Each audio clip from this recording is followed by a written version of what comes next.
I drove 3 hours to my late wife's Lakehouse seeking a moment of peace only to find my key would not turn. The locks were completely changed. Loud music rattled the windows of the sanctuary I built with my own hands. When the door finally opened, my son threw a legal deed against my chest claiming the house was entirely his. But when I saw the date next to my late wife's signature, a cold, calculated fury took over my entire being. I did not scream. I made one quiet phone call. He lost absolutely everything. My name is William. I am 69 years old, and until that Tuesday afternoon I thought I had raised a son who respected the blood, sweat, and tears his parents shed for him. Before I continue this story, let me know where you are watching from in the comments below. Hit like and subscribe if you have ever had to teach an ungrateful family member a harsh, unforgettable lesson about respect. The drive up to the Lakehouse was supposed to be my healing ritual. It had been exactly 1 year since my beautiful Gloria passed away. The grief still sat heavy in my chest, a dull ache that never truly went away. I needed the quiet of the lake. I needed to sit on the wooden dock we built together, look out at the water, and remember the woman who stood by my side through 4 decades of hardship and triumph. I pulled my rusted 10-year-old Ford pickup truck onto the dirt road leading to our property. I always preferred to live simply. I never needed flashy cars or designer suits to know my worth. But as I rounded the final bend through the towering pine trees, my heart skipped a harsh beat. The tranquil refuge I expected was gone. Instead, the front lawn was completely covered with expensive luxury vehicles. Sleek sports cars and heavy imported SUVs were parked carelessly over the delicate flower beds Gloria had tended with so much love and patience. A heavy bass thumped through the solid timber walls of the cabin, vibrating the glass panes. I stepped out of my truck, my heavy work boots crunching against the gravel. I walked up the wooden front steps, feeling a tight, uncomfortable knot forming in my stomach. I reached into my pocket, pulled out the heavy brass key I had carried on my key ring for 20 years, and slid it into the front door. It did not go in. I tried again, pushing harder, thinking the metal was just jammed. The key refused to turn. I stepped back and looked closely at the mechanism. The entire lock was brand new. Someone had removed the vintage brass lock I installed with my own hands and replaced it with a cheap, shiny electronic keypad. My sanctuary had been violated without my knowledge. I pounded my fist against the heavy oak door. I pounded again, louder this time, letting the mounting frustration fuel my strikes. The thumping music inside dipped slightly. Heavy footsteps approached from the other side. The door swung open, releasing a cloud of expensive perfume and the sharp, sour smell of alcohol. Megan stood in the doorway. She was my son Derek's wife. She was a 30-year-old white woman who had always looked at me as if I were a piece of dirt on her expensive designer shoes. She held a crystal champagne flute in one hand, her perfectly manicured nails tapping against the delicate glass. Her blonde hair was immaculately styled, and her face wore a mask of supreme irritation. But it was what she was wearing that made the blood freeze entirely in my veins. Megan was draped in an emerald green silk robe. It was Gloria's robe. She had it tied loosely around her waist, letting the precious hem drag carelessly against the dirty hardwood floor. "William," she sighed, rolling her eyes in sheer annoyance. "What exactly are you doing here? You did not call to announce your visit." I stared at her, struggling to process the sheer audacity of her question. "This is my house, Megan," I said, keeping my voice dangerously low and steady. "Open this door wide and tell these strangers to get off my property right now." Megan let out a harsh, mocking laugh. She took a slow sip of her champagne and leaned against the doorframe, deliberately blocking my path. "Your house? I think you are very confused, old man. We are hosting a VIP housewarming party today. Derek invited his most important business partners and corporate investors. You cannot just barge in here uninvited like you own the place. And you definitely cannot park that embarrassing rust bucket of a truck in our driveway.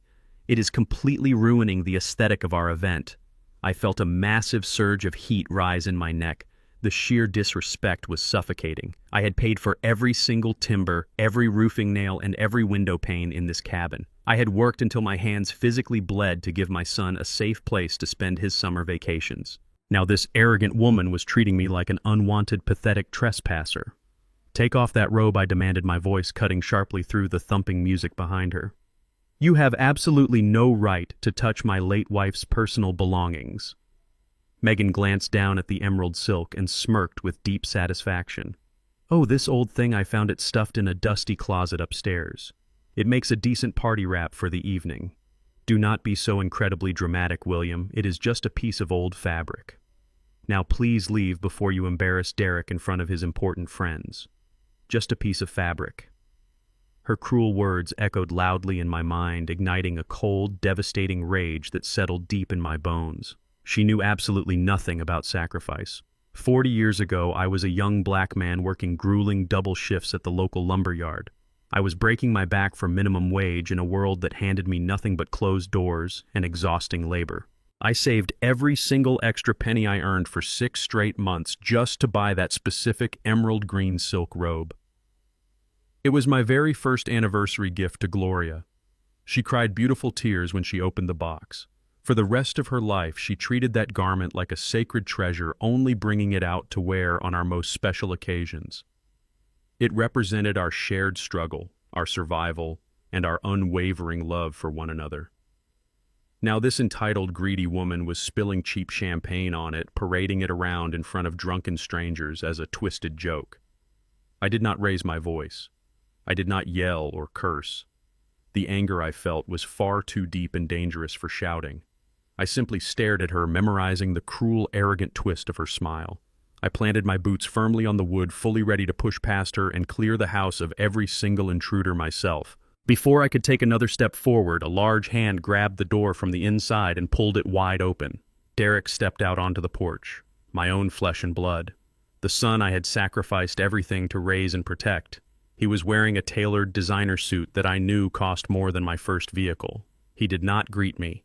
He did not ask how I was doing on the profoundly painful anniversary of his mother's death.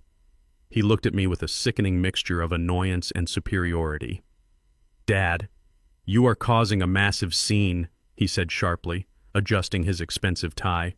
"I told you repeatedly that we needed space to build our professional network. You cannot just show up here unannounced and harass my wife." I looked at my son, searching his face for any remaining trace of the good boy I used to know. "Derek, why are the locks changed?" I asked, my tone carrying a deadly, unshakable calm. "Why is your wife wearing your mother's commemorative robe?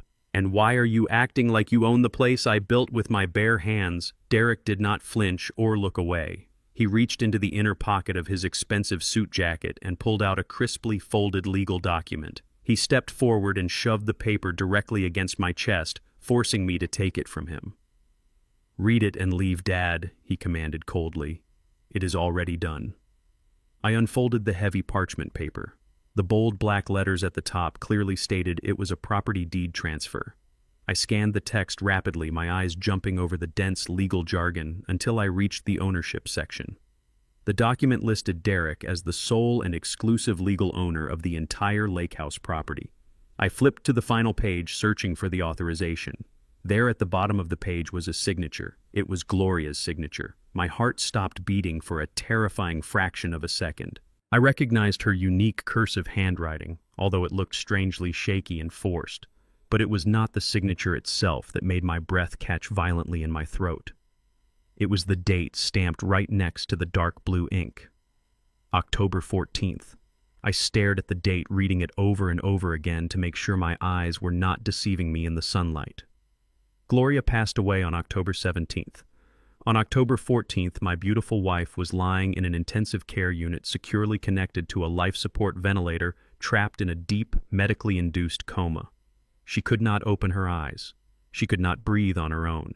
She was absolutely incapable of holding a pen, let alone willingly signing over $1 million property to our son. I slowly lowered the paper. The jagged pieces of the puzzle slammed together in my mind with terrifying clarity. My son had not just stolen my house behind my back. He had forged a binding legal document and violated his own dying mother in her final hours to accomplish it. I looked up and met Derek's arrogant, unflinching gaze.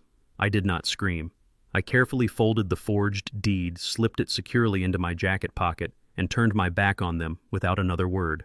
I walked down the wooden steps to my rusted truck, pulled out my cell phone, and prepared to burn their entire stolen world to the ground. I did not scream. I did not throw a punch or shatter the crystal glass in that arrogant woman's hand. A lesser man might have lost his mind right then and there, tearing through that crowd of entitled strangers to reclaim what was rightfully his. Instead, I looked directly at my son, taking in the expensive fabric of his suit and the cowardly shift of his eyes, and I let out a low, cold laugh. It was a sound entirely devoid of any humor, a sound that made the smug expression on Derek's face falter for just a fraction of a second. I turned my back on them without uttering a single word. I walked down those wooden steps with my head held high, leaving the thumping bass and the smell of cheap champagne far behind me. I climbed into my rusted pickup truck, gripped the worn steering wheel, and turned the ignition. I did not look back in the rearview mirror as I drove down the gravel path away from the lake. My mind was no longer clouded by the heavy, suffocating grief of my anniversary. It was crystal clear, sharpened into a lethal and highly focused weapon. The moment my tires hit the main asphalt highway, I reached into my glove compartment and pulled out my secure mobile phone. I dialed a number I had not used since the day we finalized Gloria's estate. The phone rang only twice before a sharp professional voice answered on the other end. It was Mr. Cohen. He was not just a typical family attorney handling wills and testaments. He was a financial shark, a brilliant strategist who operated in the deep, quiet waters of corporate law and private asset protection. Cohen, I said, keeping my voice completely steady over the roar of the truck engine. My son just handed me a forged property deed for the Lakehouse. It bears Gloria's signature dated October 14th. I need you to initiate a full, immediate audit of every single visible account attached to my name and my late wife's estate right this second. There was a brief, heavy silence on the line. October 14th. Cohen repeated his tone, shifting instantly from professional courtesy to absolute predatory alertness. William Gloria was entirely incapacitated on that date. She was on a ventilator in the intensive care unit. I know, I replied coldly, staring at the yellow lines passing rapidly on the highway. I am driving back to the city now. Pull the financial records. I need to know exactly how far his absolute greed has spread. I stared blankly at the road ahead. My son had not merely stolen a vacation home to impress his wealthy new friends. He had actively reached into his dead mother's sacred medical fund and wiped it out completely. He stole the money meant to keep his own father walking, functioning, and healthy in his old age. The depth of that betrayal was breathtaking. It was a vicious, calculated attack on my basic survival. Do not freeze the stolen funds yet. I ordered, my voice dropping to a dangerous, terrifying whisper. Let him think he has won. Let him think he is entirely untouchable. But I want you to execute the Black Trust Protocol immediately. Activate the hidden security layer on every single primary asset real estate portfolio and shadow account I legally own. Strip my public financial profile down to the bare minimum. Hide the corporate shares and bury the investment portfolios deep behind the legal firewalls. William, promise me you will not crush him immediately. Give our boy a chance to find his own way. I squeezed her hand and made a solemn vow right there by her deathbed. I promise you, my love, I will let them be completely free to make their own choices until they cross the line. I had kept that sacred promise for 6 agonizing months. I had watched in absolute silence as he married Megan, a woman who openly sneered at our heritage and our simple way of life. I had stayed quiet when they ignored my phone calls on holidays and birthdays. I endured their blatant disrespect. But forging a dying woman's signature and stealing her dedicated medical funds was not just crossing the line. It was taking a torch to the bridge and spitting directly on the burning ashes. The grace period was officially over. I owed them nothing anymore. I pulled onto my quiet suburban street just as the sun began to dip below the horizon, casting long, dark shadows across the pavement. This was my primary residence, a sturdy brick house I had paid off entirely 30 years ago. It was modest on the outside, exactly the way I wanted it, a perfect camouflage for a man of my actual means. But as I parked my truck by the curb, a sharp spike of adrenaline shot through my veins. A sleek black luxury sedan was parked haphazardly right in the middle of my driveway. I did not recognize the license plate. I stepped out of my truck and walked quickly up the concrete path, my senses on high alert. The heavy wooden front door was pushed wide open. Jagged splinters of wood littered the welcome mat, indicating the deadbolt had been violently and unprofessionally forced. I stepped inside silently, the thick hallway carpet absorbing the sound of my heavy work boots.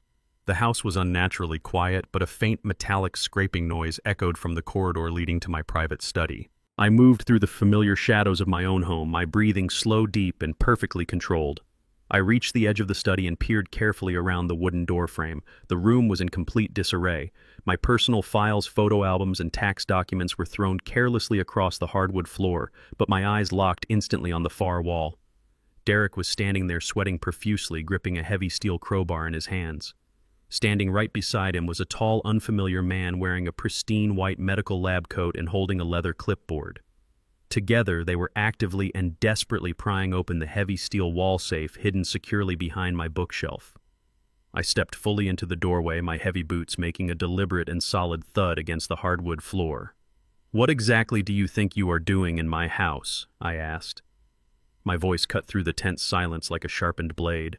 "You are forgetting things constantly. You are leaving doors unlocked and neglecting your basic hygiene.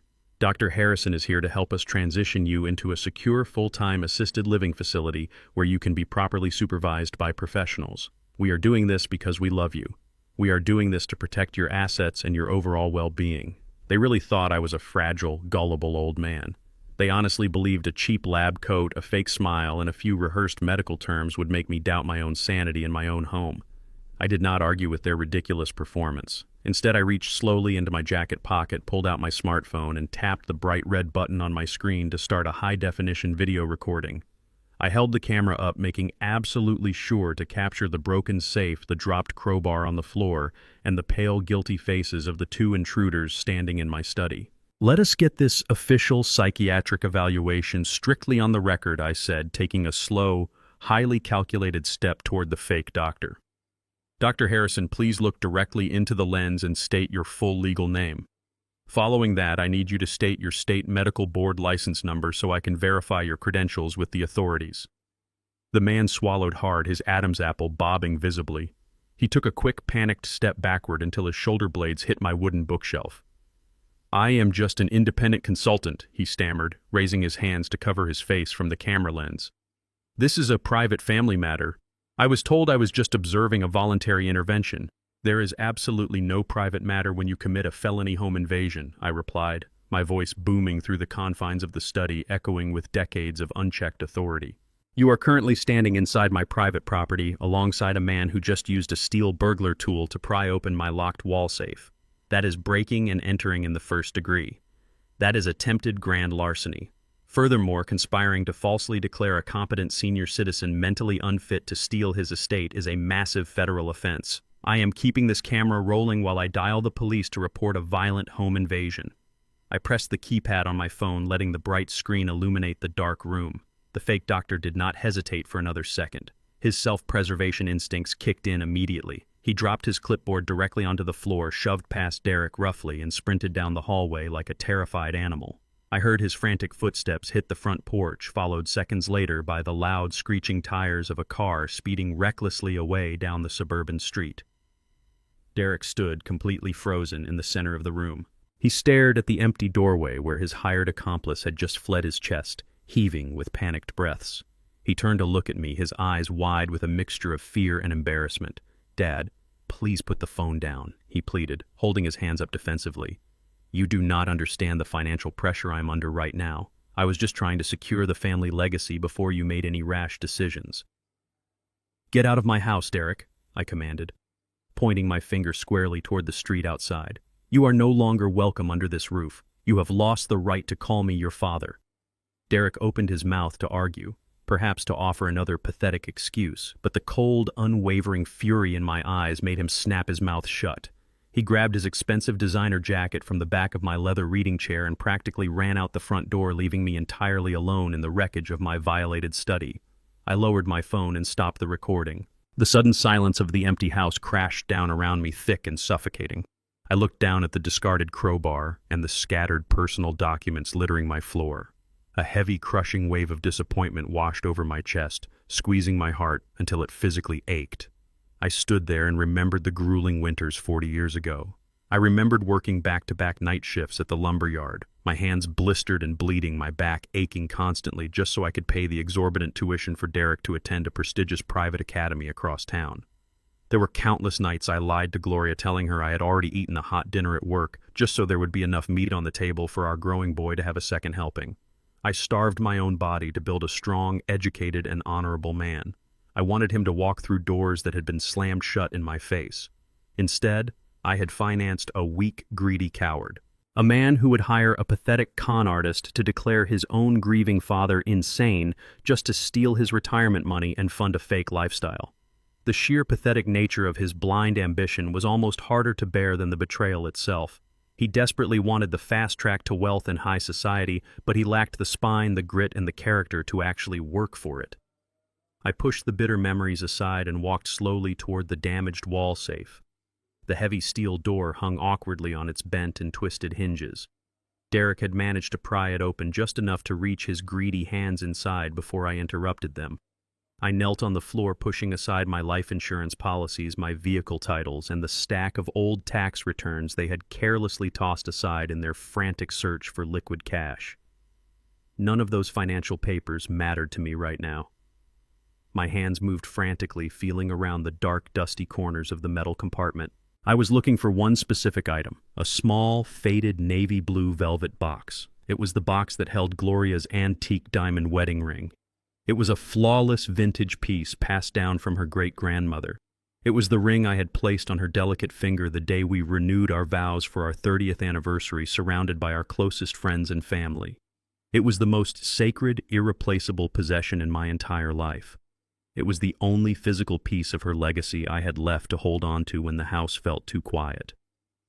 I pulled my hands out of the safe. The metal compartment was completely empty. I checked the floor, sifting through the scattered papers with growing desperation. I checked under the desk and beneath the reading chair. The velvet box was gone. My heart stopped beating for a terrifying second, replaced immediately by a burning volcanic rage that consumed every fiber of my being. Derek had not just come for property deeds or emergency cash. He had actively violated his dead mother's memory and stolen her most precious heirloom right out of my home. He and Megan had taken the one singular thing I valued more than my own life. I stood up slowly, my fists clenched so tightly my fingernails dug painfully into my palms, drawing tiny drops of blood. They had crossed the final boundary. The game of patience and observation was officially over. I was going to hunt them down and tear their stolen empire apart piece by piece. I stood amidst the wreckage of my study, my breathing heavy and my mind racing with a cold, terrifying clarity. They had taken Gloria's ring. I needed to find it before Megan's absolute greed melted the platinum down or sold it to an untraceable buyer. I walked over to the bottom drawer of my mahogany desk, pulling out a cracked, outdated tablet. It was Derek's old device. He had discarded it here over a year ago when he bought the newest model, too arrogant and careless to realize he had never wiped the memory or unlinked it from his primary family cloud account.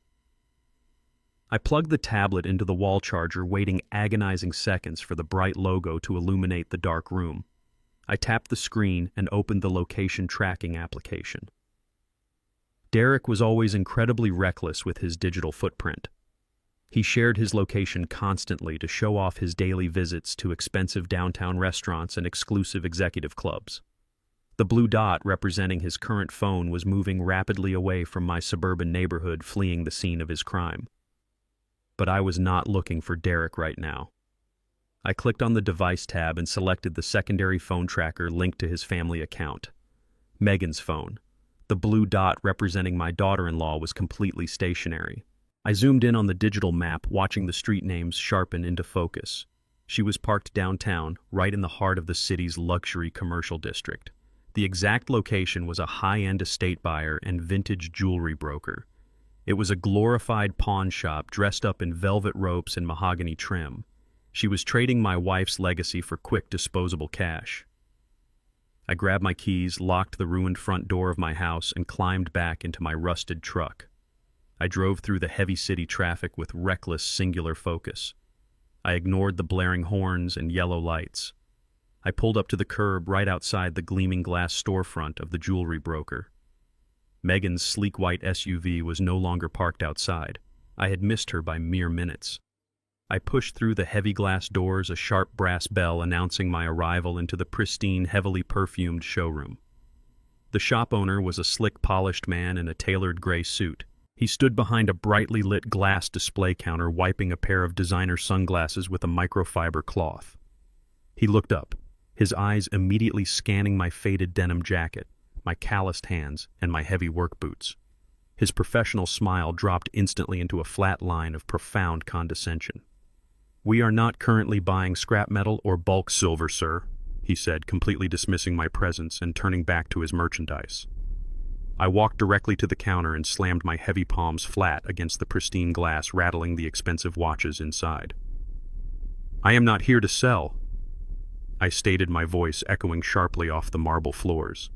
"I am here for the vintage 2-carat emerald-cut diamond ring set in platinum that a blonde woman named Megan just brought into your store less than 20 minutes ago." The owner stepped back, crossing his arms defensively over his chest. "Client transactions are strictly confidential. I cannot confirm or deny any purchase made today. Furthermore, that item was legally acquired. The young woman showed her identification and signed the transfer papers. She told me it was a cheap family hand-me-down she needed to liquidate quickly to purchase a limited edition Hermes handbag she saw on sale at the boutique across the street." A handbag. My chest tightened with a sickening wave of absolute disgust. Megan had traded 40 years of enduring love, loyalty, and deep family history just to buy a piece of leather to parade around her superficial friends. She had pawned my wife's soul for sheer vanity. "How much did you give her for it?" I demanded, my gaze piercing straight through his arrogant facade. "I will not discuss our financial arrangements," he replied, reaching his hand slowly toward the security panic button mounted under the counter. "Leave my store before I call the authorities." I did not flinch. I reached into the inner pocket of my heavy jacket and pulled out a thick, tightly bound stack of $100 bills. I had withdrawn this cash from my secure reserve months ago, keeping it safely tucked away for absolute emergencies. I threw the heavy stack onto the glass counter. The thick thud made the owner jump backward. "There is exactly $20,000 in that stack," I said, my voice dropping to a low, dangerous rumble. "I know you gave her no more than $15,000. You opportunistic brokers never offer full appraisal value to desperate people. You take this cash right now, make your quick $5,000 profit, and hand me my wife's ring. If you press that security button, I will bring a massive team of corporate lawyers down on this establishment by noon, and we will audit every single stolen item sitting in your back vault." The owner stared at the stack of crisp, uncirculated $100 bills. His greed instantly overpowered his arrogance. He swallowed hard, quickly swept the cash off the glass, and retreated to the back room. A minute later, he returned and placed the small navy blue velvet box on the counter. I opened the velvet lid. The diamond caught the bright showroom lights, sparkling brilliantly exactly the way it did the day I first bought it. My hands shook as I gently touched the cold platinum band. A profound, heavy wave of memories washed over my boiling anger. I remembered the grueling 2 years of my youth when I worked 3 separate manual labor shifts every single day. I cleaned dirty industrial warehouses at dawn, hauled heavy timber under the blistering afternoon sun, and washed dishes in a greasy local diner until midnight. My body ached constantly, my hands were permanently blistered, and my work boots were worn through to the bare soles. I survived on cheap coffee and stale bread, saving every single dollar in a rusted tin can hidden safely under my mattress. I did it all just to afford this exact ring. I wanted to give Gloria a piece of undeniable beauty in a world that had only ever shown us hardship and discrimination. It was the ultimate symbol of my devotion, a solid promise that I would build a secure kingdom for her. Now I was buying it back from a greedy stranger because my own son's wife wanted a luxury purse. I snapped the velvet box shut and tucked it safely into my breast pocket, securing it right over my beating heart. As I turned to walk away from the glass counter, the thick rubber edge of my boot caught on a heavy piece of glossy paper lying discarded on the polished marble floor. It had slipped perfectly under the bottom edge of a display case, completely missed by the shop owner, and carelessly dropped by Megan in her frantic rush to secure her luxury shopping money. I bent down and picked up the folded document. It was a formal corporate memorandum printed on heavy, expensive cardstock. I unfolded the pages, my eyes scanning the bold legal header. It was an advanced memorandum of understanding between my son and a massive, ruthless commercial real estate development corporation. The text outlined a fast-tracked binding agreement to completely demolish the Lakehouse property and clear the surrounding timber to build a massive commercial resort. I traced my finger down to the financial execution clause. The purchase price was listed clearly in bold black ink, $1.5 million. The final binding signature from the corporate buyer was scheduled for a private executive dinner this exact coming weekend. The forged deed Derek shoved into my chest earlier today was not just a greedy grab for a free vacation home. It was the necessary key to finalize a massive multi-million-dollar corporate buyout. They were going to bulldoze the sacred sanctuary I built for Gloria and turn it into a concrete parking lot. They were rushing the sale to liquidate the massive asset before anyone could question the legitimacy of the deed transfer. A dark, terrifying smile slowly formed on my face. I folded the corporate memorandum and slid it into my pocket alongside my wife's recovered diamond ring. They believed they had outsmarted a defenseless, clueless old man. They had absolutely no idea that I legally owned the very ground they were standing on. I left the gleaming jewelry store behind, stepping out into the harsh afternoon sun with my wife's diamonds safely resting against my chest. I did not drive back to my violated suburban home. I bypassed the residential neighborhoods entirely and steered my rusted truck toward the industrial district on the far side of the city. Mr. Cohen did not operate out of a towering glass skyscraper with a flashy receptionist.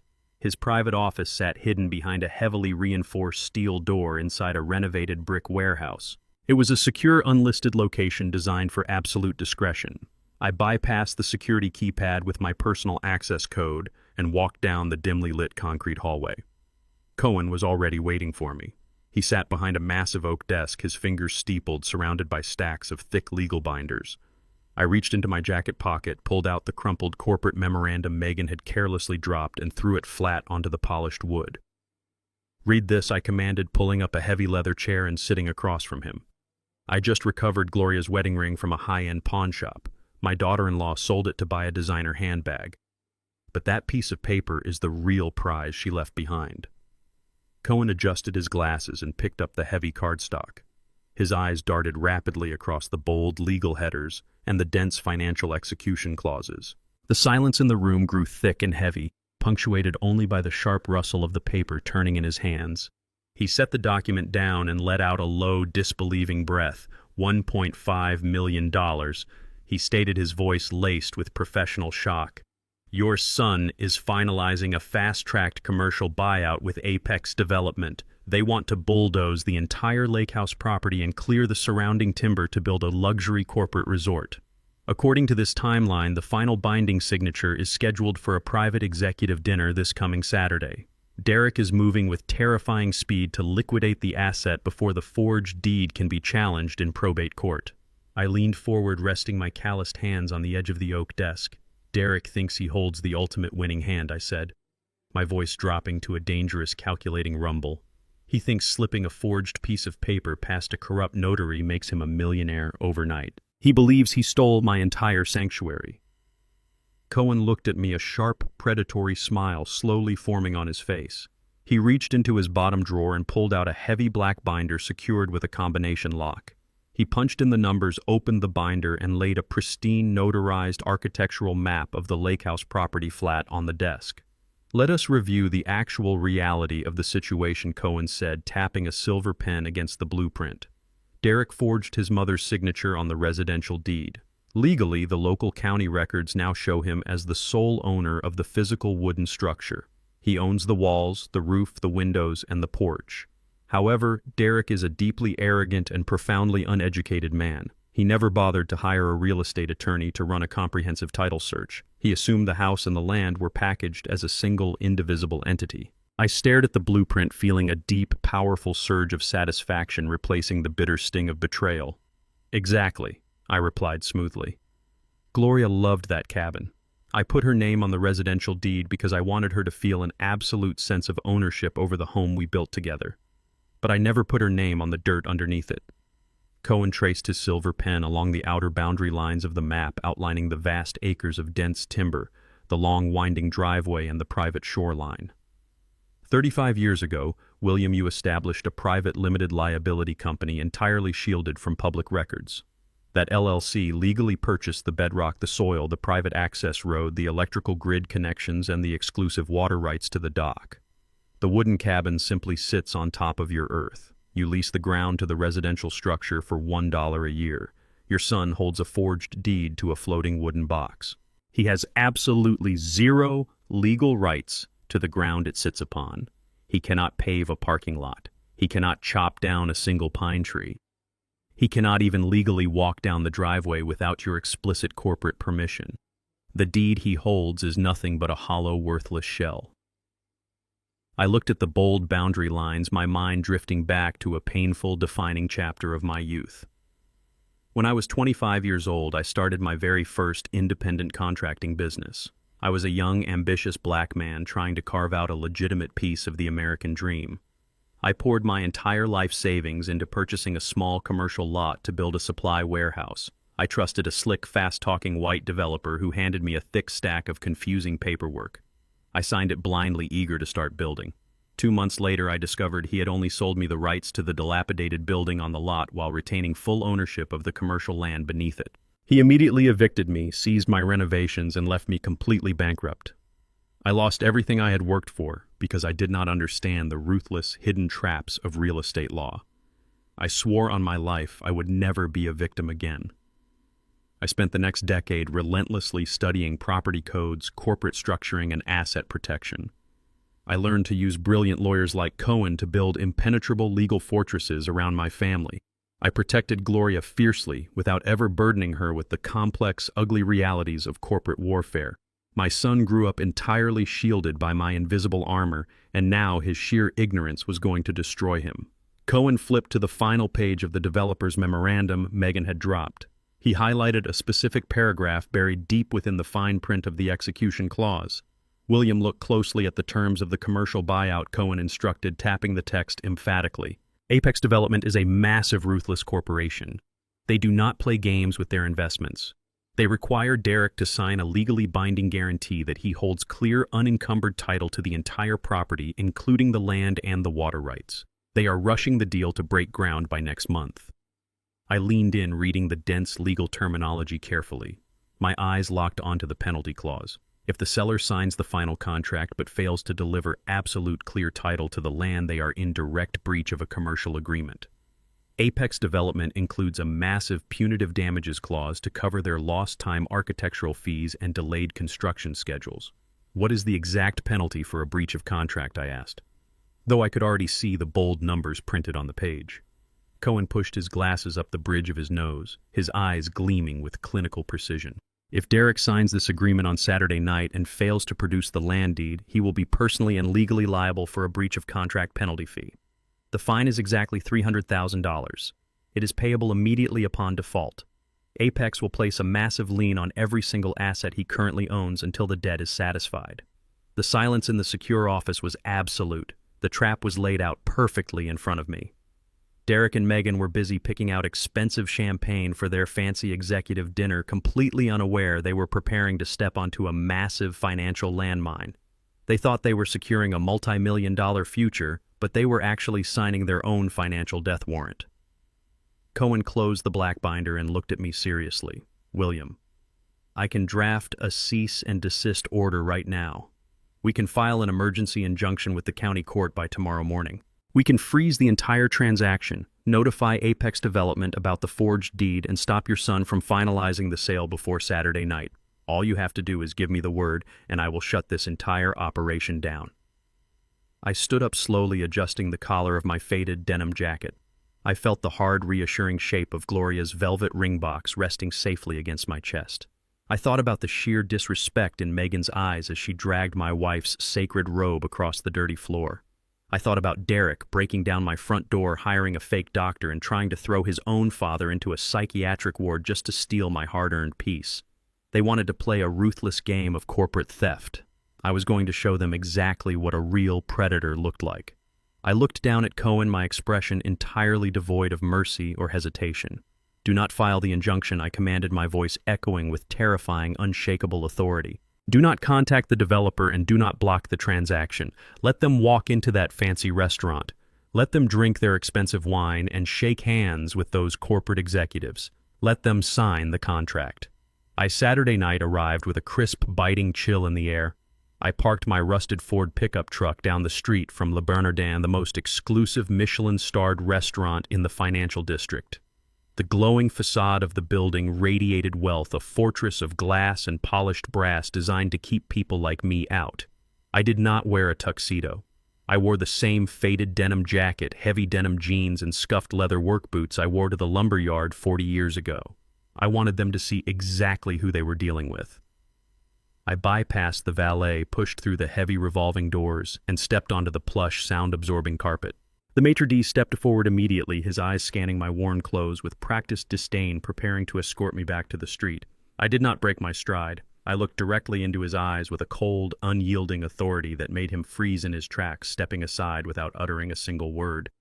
I navigated the dimly lit, elegant dining room, the soft clinking of crystal glasses and hushed, wealthy conversations surrounding me.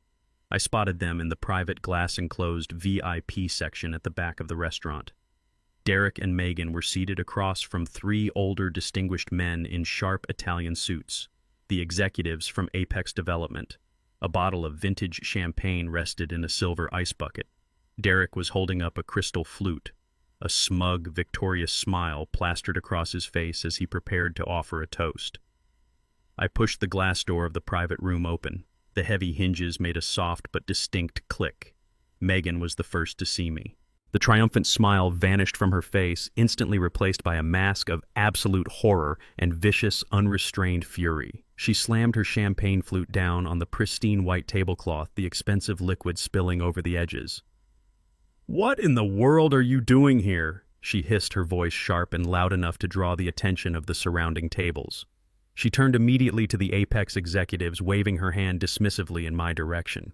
"Gentlemen, I sincerely apologize for this pathetic intrusion. This is my husband's father. He is a confused, delusional old freeloader who has completely lost his mental faculties. He has been wandering around demanding handouts. Security will escort him out in just a moment." Derek jumped up from his chair, his face flushing a deep, embarrassed crimson. He walked toward me, grabbing my arm, desperate to shove me back out the door before his multi-million-dollar illusion shattered. "Dad, get out of here right now," he muttered under his breath, his grip tight and frantic. "You are ruining the most important night of my life." I did not yell. I did not pull my arm away or cause a physical scene. I simply turned my head and stared down at Derek's hand, gripping my jacket, until he nervously let it go, stepping back as if he had touched a burning stove. I walked calmly past him and approached the center of the table. The three Apex executives stared at me in profound confusion, their perfectly rehearsed corporate smiles faltering. The lead executive, a silver-haired man with sharp, calculating eyes, looked from Derek to me, clearly annoyed by the interruption to his multi-million-dollar acquisition. I reached inside my heavy denim jacket and pulled out the thick black folder Mr. Cohen had meticulously prepared for me. I did not say a word to Megan, who was still practically vibrating with rage. I looked directly at the lead executive and dropped the heavy legal binder right onto the center of the table, directly over the ceremonial copy of their unexecuted purchase agreement. The heavy thud rattled the expensive silverware. "Read it." I commanded, my voice low, steady, and echoing with absolute, unshakable authority. "Before you sign a single document transferring $1.5 million to my son, I strongly suggest you review the actual bedrock of your investment." The executive frowned, visibly offended by my tone, but his corporate survival instincts kicked in. He flipped open the black folder. His eyes immediately locked onto the certified architectural blueprints, the heavily stamped county land deeds, and the ironclad LLC ownership documents bearing my name. The silence in the VIP room became suffocating. The soft jazz music playing overhead seemed to fade away completely. I watched the executive's eyes dart rapidly back and forth across the dense legal text. I watched his breathing stop. I watched the healthy, confident color completely drain from his face, leaving him a pale, sickly shade of gray. He flipped to the second page, verifying the boundary lines, the private access road, and the exclusive water rights. He looked up at Derek, his expression morphing from mild annoyance into sheer, unadulterated corporate terror. "What is this?" Derek, the executive, asked, his voice trembling with barely contained rage. "You presented us with a residential deed claiming free and clear ownership of the entire Lakehouse property." Derek swallowed hard, completely oblivious to the legal bomb sitting on the table. "I do own it. I have the signed deed from my mother." The executive slammed his hand down on the folder. "You own a wooden box, you absolute fool. You do not own a single inch of the dirt underneath it. The access road, the shoreline, the foundation, it all belongs to a private holding company registered to this man standing right here. You tried to sell us a commercial development site that you legally cannot even walk across. I stood perfectly still, letting the heavy silence do the work. I felt a profound, deeply satisfying surge of pride swelling in my chest. Decades ago, when I first started my contracting business, society quickly taught me a very harsh reality. A black man raising his voice in a room full of wealthy, powerful executives would only be labeled aggressive, unpredictable, or dangerous. I would have been escorted out in handcuffs without a second thought.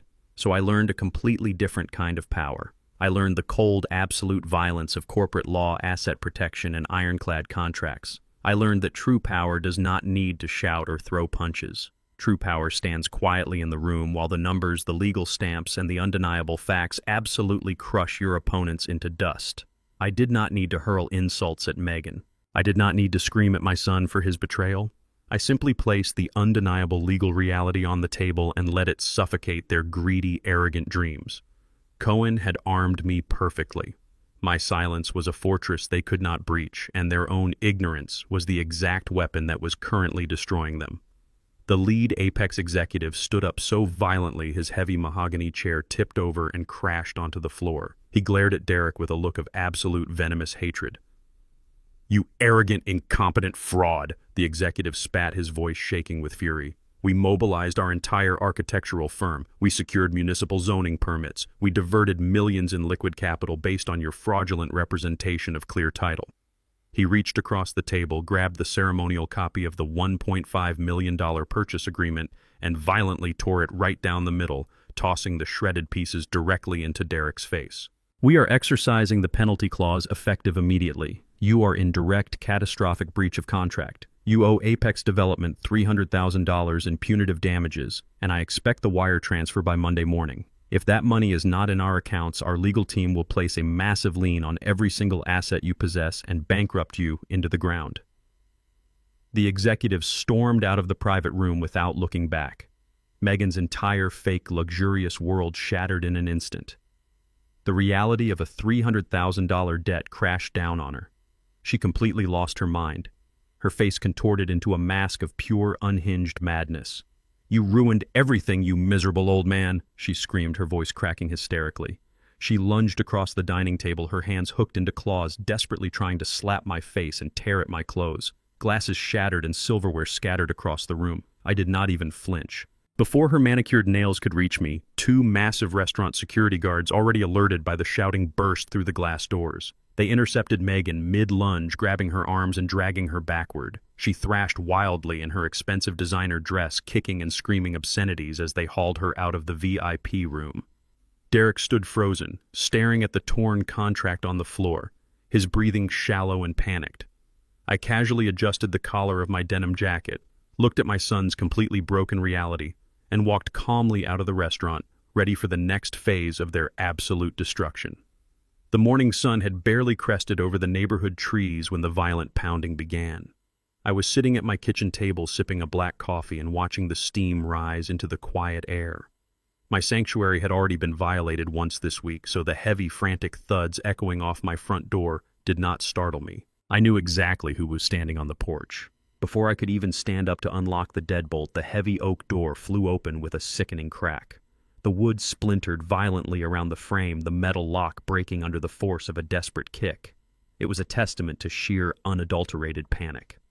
Derek stood in my entryway looking absolutely nothing like the polished, arrogant executive from the Michelin-starred restaurant the night prior.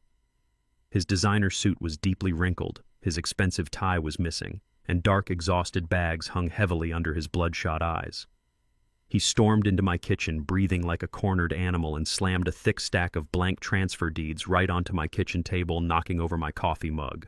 The dark liquid spilled across the wood, dripping onto the floor, but I did not even blink. "Sign them!" Derek roared, his voice cracking with unchecked hysteria. "Sign the land over to me right now, Dad. You have to fix this." Apex Development sent their corporate lawyers after me at 6 o'clock this morning. They are threatening to seize my cars, my bank accounts, and Megan's business if I do not wire them $300,000 by tomorrow. You have to sign the holding company over to me so I can finalize the sale and get them off my back. I slowly picked up my overturned mug and set it upright deliberately, ignoring the mess. I looked at the frantic, pathetic man standing in my kitchen. "You created a fraudulent contract.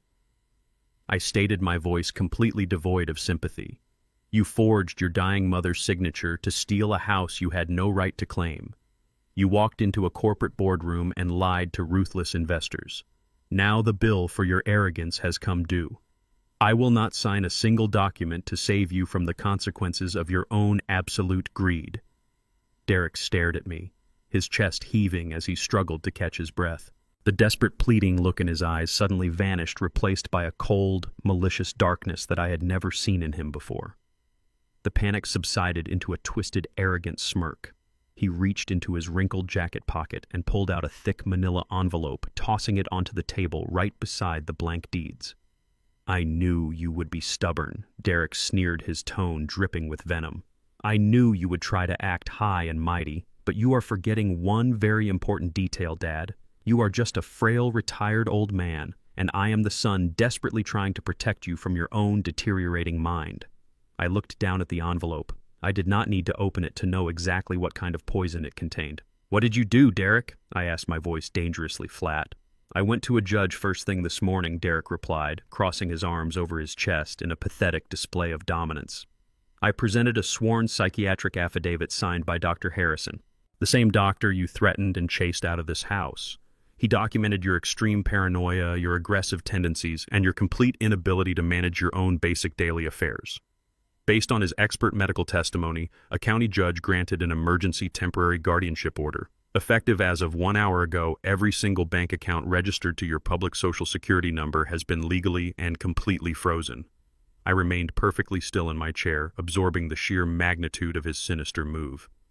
Derek stepped closer, leaning over the kitchen table to invade my personal space. Your meager state pension is blocked, he whispered maliciously. Your checking account is locked.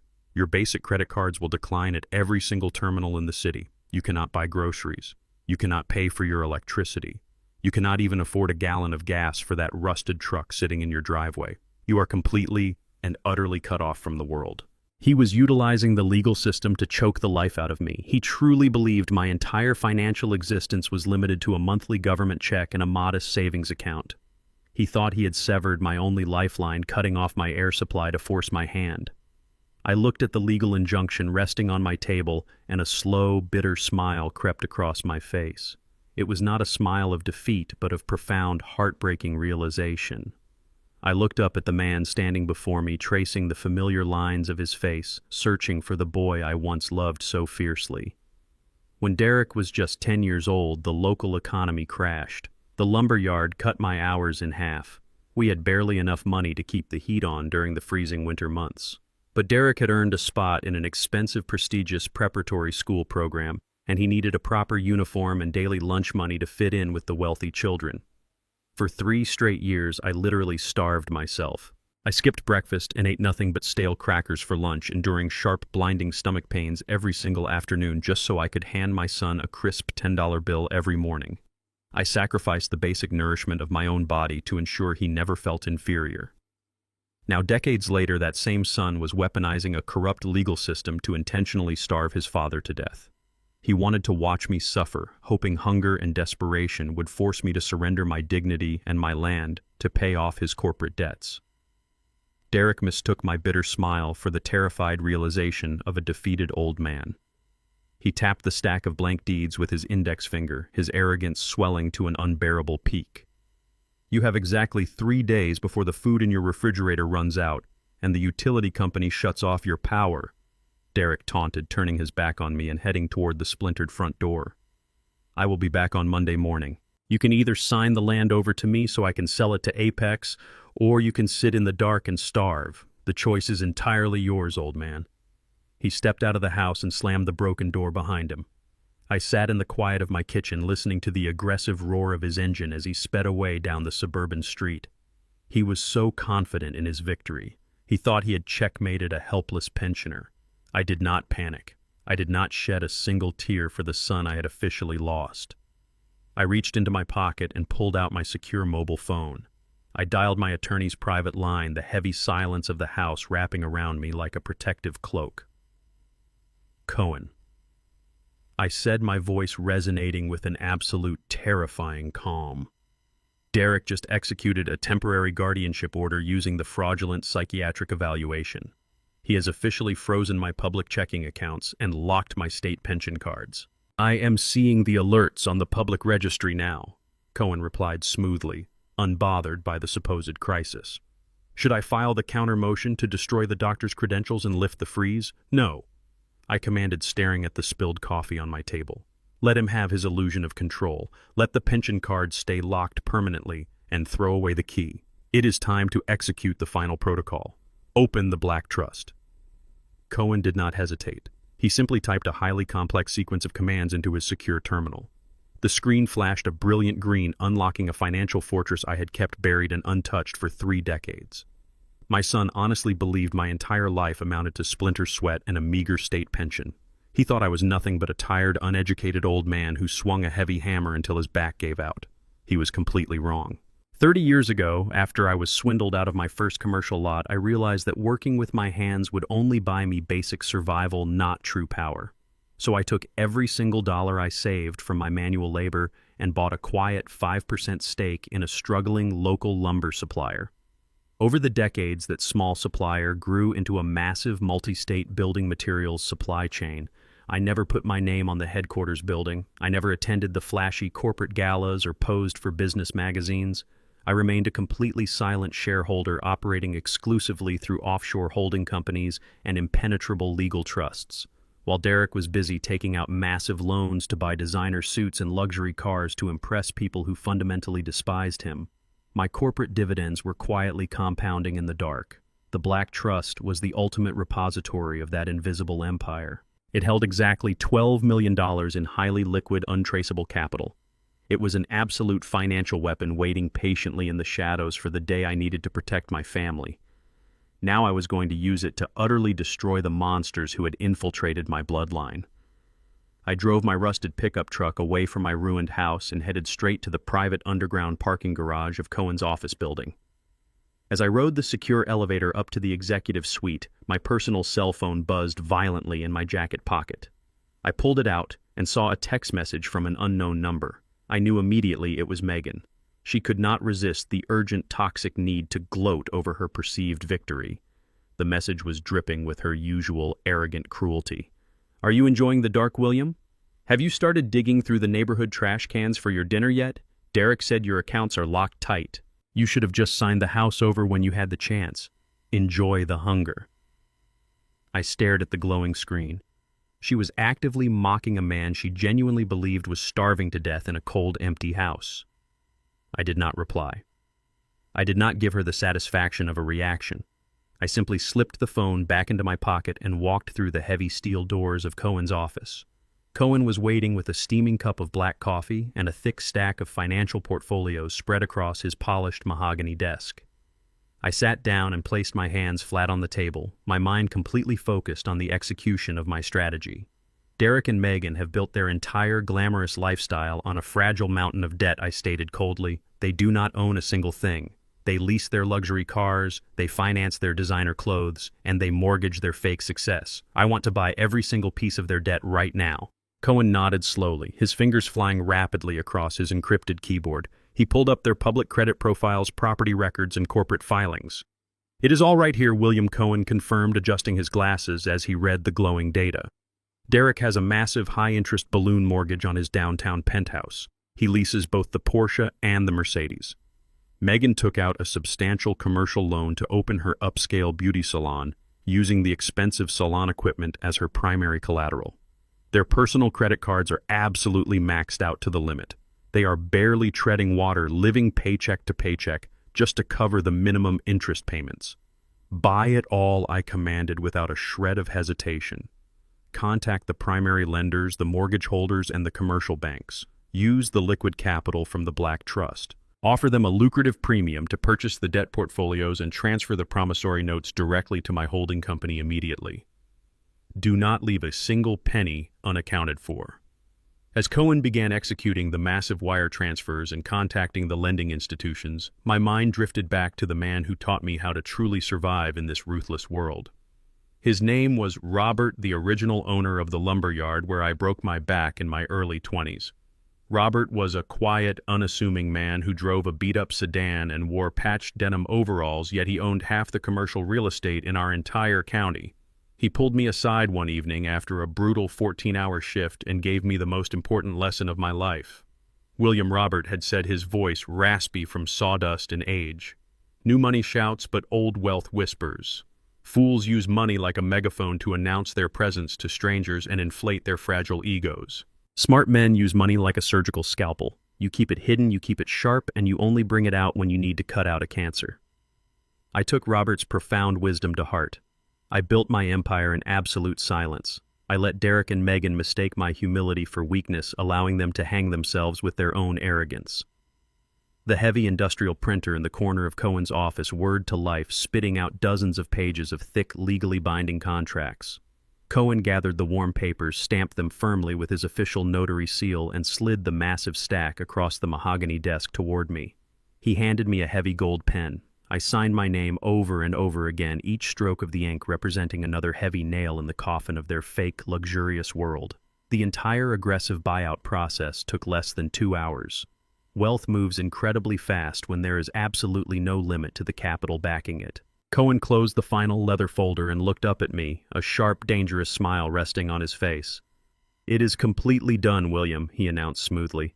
"The bank transfers have fully cleared. The holding company now legally possesses the promissory notes for Derek's penthouse, the commercial lease for Megan's salon, and the legal titles to both of their luxury vehicles. You have also acquired their outstanding credit card debt through a third-party collection agency buyout." I set the gold pen down on the desk. The sheer magnitude of the shift in power was intoxicating. Derek thought he had brilliantly cornered me by freezing my meager state pension.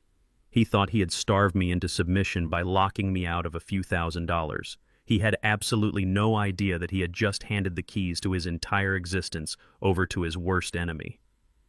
I leaned back in the heavy leather chair, feeling the absolute weight of my newly weaponized empire.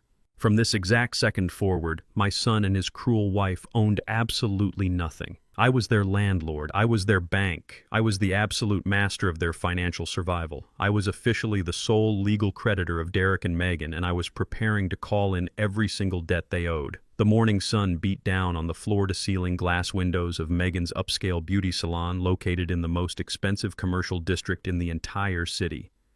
She had named her business Aura, a pretentious establishment draped in white Italian marble, imported gold fixtures, and sparkling crystal chandeliers.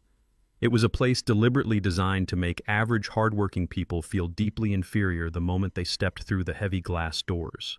She charged $300 for a basic haircut, selling an illusion of extreme exclusivity to women who desperately wanted to feel important. Right at 10 o'clock in the morning, a private courier in a crisp, dark uniform walked past the plush velvet waiting chairs and handed a thick, certified legal envelope directly to the front desk receptionist. The receptionist immediately rushed the heavy sealed document back to Megan's private office. Megan tore open the thick parchment with her manicured nails, likely expecting another exclusive invitation to a high society charity gala, or a minor tax form she could easily ignore. Instead, she found an official corporate mandate from a firm named Obsidian Property Management, a subsidiary holding company I had formed specifically for this exact tactical strike.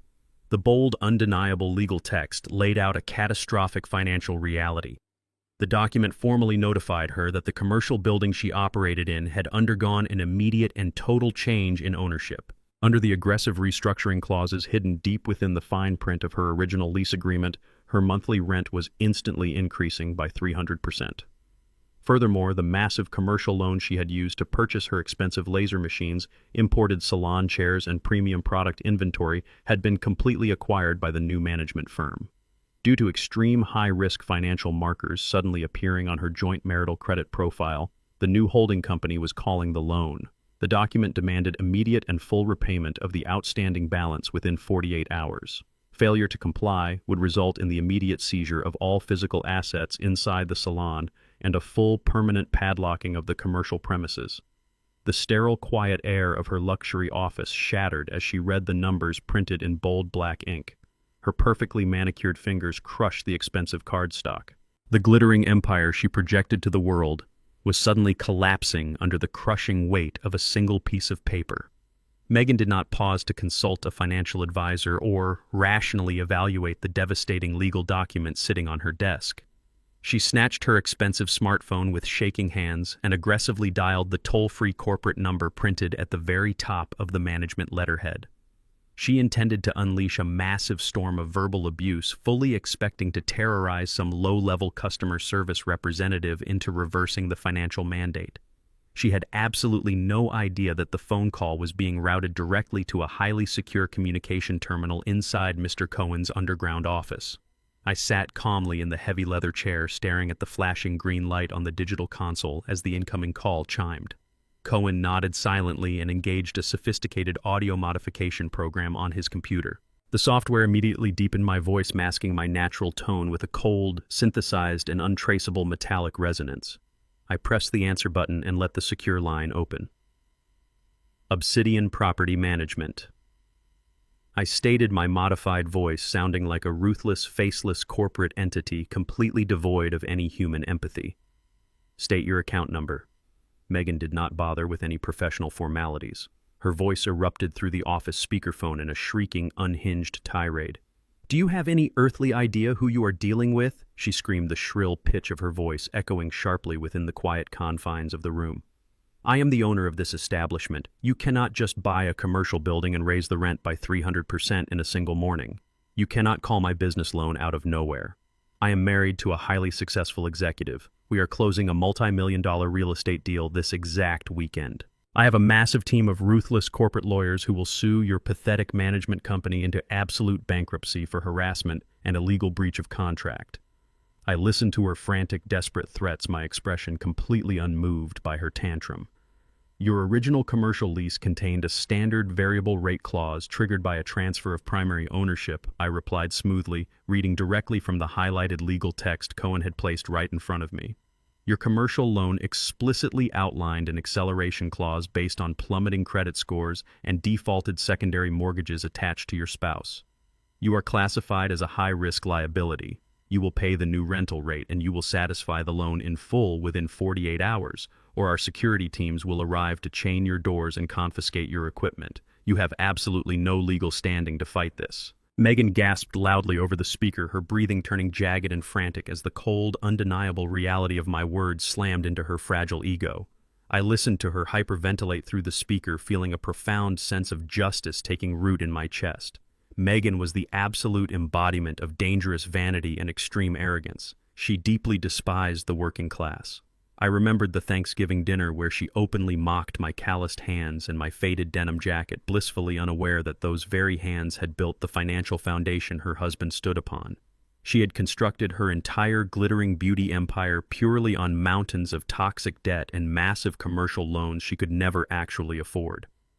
Her entire identity was a hollow, heavily mortgaged shell. She used borrowed money to buy expensive imported leather chairs and crystal mirrors just to look down on women who worked honest, exhausting jobs. She demanded absolute perfection and endless luxury, yet she brought absolutely nothing of actual value to the table. She was a financial parasite feeding on credit sustained entirely by the flimsy illusion of wealth. Now the massive bill for her immense arrogance was sitting right on her desk, and the fragile house of cards she called a career was rapidly crumbling to dust. She had spent years making me feel small and insignificant in my own home, and now she was experiencing the terrifying vulnerability of losing everything she valued. I pressed the advantage, knowing exactly how to manipulate her explosive, unchecked temper. I leaned closer to the microphone, my modified voice dripping with calculated corporate disdain. "Your threats of legal action are completely hollow, ma'am," I stated coldly. "Our financial background check indicates your husband is deeply in debt and fundamentally compromised. The real estate deal you mentioned is currently collapsing. You have zero liquidity in your accounts. You have no actual power in this situation. You are entirely at the mercy of this firm." Megan completely snapped. The carefully curated mask of a high society business owner shattered into a million jagged pieces. The sheer desperation and blinding rage overrode every single ounce of her common sense and self-preservation. "You listen to me, you arrogant corporate parasite!" Megan roared, her voice tearing at the microphone in absolute hysteria. "You know absolutely nothing about my power or my money. My husband and I hold the deed to a massive lakeside property. We are selling it to Apex Development for $1.5 million this week. I do not care about his current debts because I hold the keys to an absolute fortune." I interrupted her quickly, pushing her directly toward the dangerous ledge she was balancing on. "A property deed means absolutely nothing if the original owner contests the sudden transfer," I challenged her. "You have no secure collateral." Megan lost all remaining control, her fury blinding her to the massive legal trap I had just set for her. "Nobody is contesting anything," she screamed at the absolute top of her lungs, her voice dripping with venomous pride. "That pathetic old man signed the transfer papers while he was lying in a hospital bed in a deep coma. We took his thumbprint and forged the documents perfectly. He is a brain-dead fool, and I hold all the power." I smiled a cold, victorious smile that reached my eyes. I reached out and pressed a single red button on Cohen's terminal, stopping the digital recording device. The hidden software had captured her entire frantic, unhinged confession in pristine, high-definition audio. Her own arrogant, cruel mouth had just handed me the definitive, irrefutable weapon to completely destroy her life and send her straight to a federal prison cell. While Megan was sealing her own fate with her hysterical confession over the phone, Derek was experiencing his own rapid, terrifying descent into absolute ruin. The following morning, he walked into his prestigious investment firm expecting to somehow charm his way out of the Apex Development disaster. He believed his silver tongue and tailored suit could fix the catastrophic breach of contract. Instead, he was met in the gleaming glass lobby by the head of human resources and two armed corporate security guards. A routine internal audit had flagged a series of highly unauthorized, desperate transactions. In his blind panic to cover the $300,000 penalty he owed the real estate developers, Derek had attempted to leverage his firm's secure client holding accounts as collateral for a short-term bridge loan. It was a massive, unforgivable violation of federal financial regulations. He was stripped of his corporate access badge, his company laptop, and his dignity right in front of his sneering colleagues. They escorted him out of the building with nothing but a small cardboard box. He was officially and permanently blacklisted from the entire financial sector, with his public accounts completely frozen by the very same guardianship order he had maliciously enacted against me, and his credit utterly destroyed by the Black Trust. Buyout. Traditional banks laughed directly in his face. He spent the entire afternoon making frantic, sweating phone calls from a cheap burner phone, sliding further and further down the financial food chain until he had no choices left. He was forced to seek out the dangerous, unregulated world of underground shadow lending. By nightfall, Derek found himself standing in the dimly lit, unmarked waiting room of an anonymous private equity firm located deep in the city's industrial warehouse district. It was a place where desperate men went when they ran out of legal options. A place that dealt in exorbitant interest rates, brutal collection tactics, and total financial ruin. He sat on a cheap leather sofa, his once pristine suit now wrinkled and heavily stained with nervous sweat. He clutched a fabricated portfolio of his remaining assets, ready to sign away his soul just to get enough liquid cash to keep his fake life from imploding. The heavy oak door to the inner office finally clicked open. A tall, impeccably dressed man stepped out of the shadows and took a seat behind a massive steel desk. Derek leaned forward, immediately launching into a frantic, rehearsed pitch about his temporary cash flow problems and his supposedly guaranteed future corporate earnings. He offered massive illegal interest returns, begging the man for a $500,000 lifeline.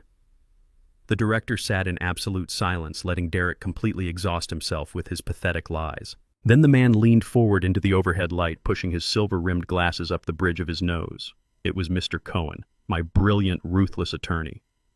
Derek stopped speaking mid-sentence. His eyes widened in profound confusion, trying to place the familiar, sharp face.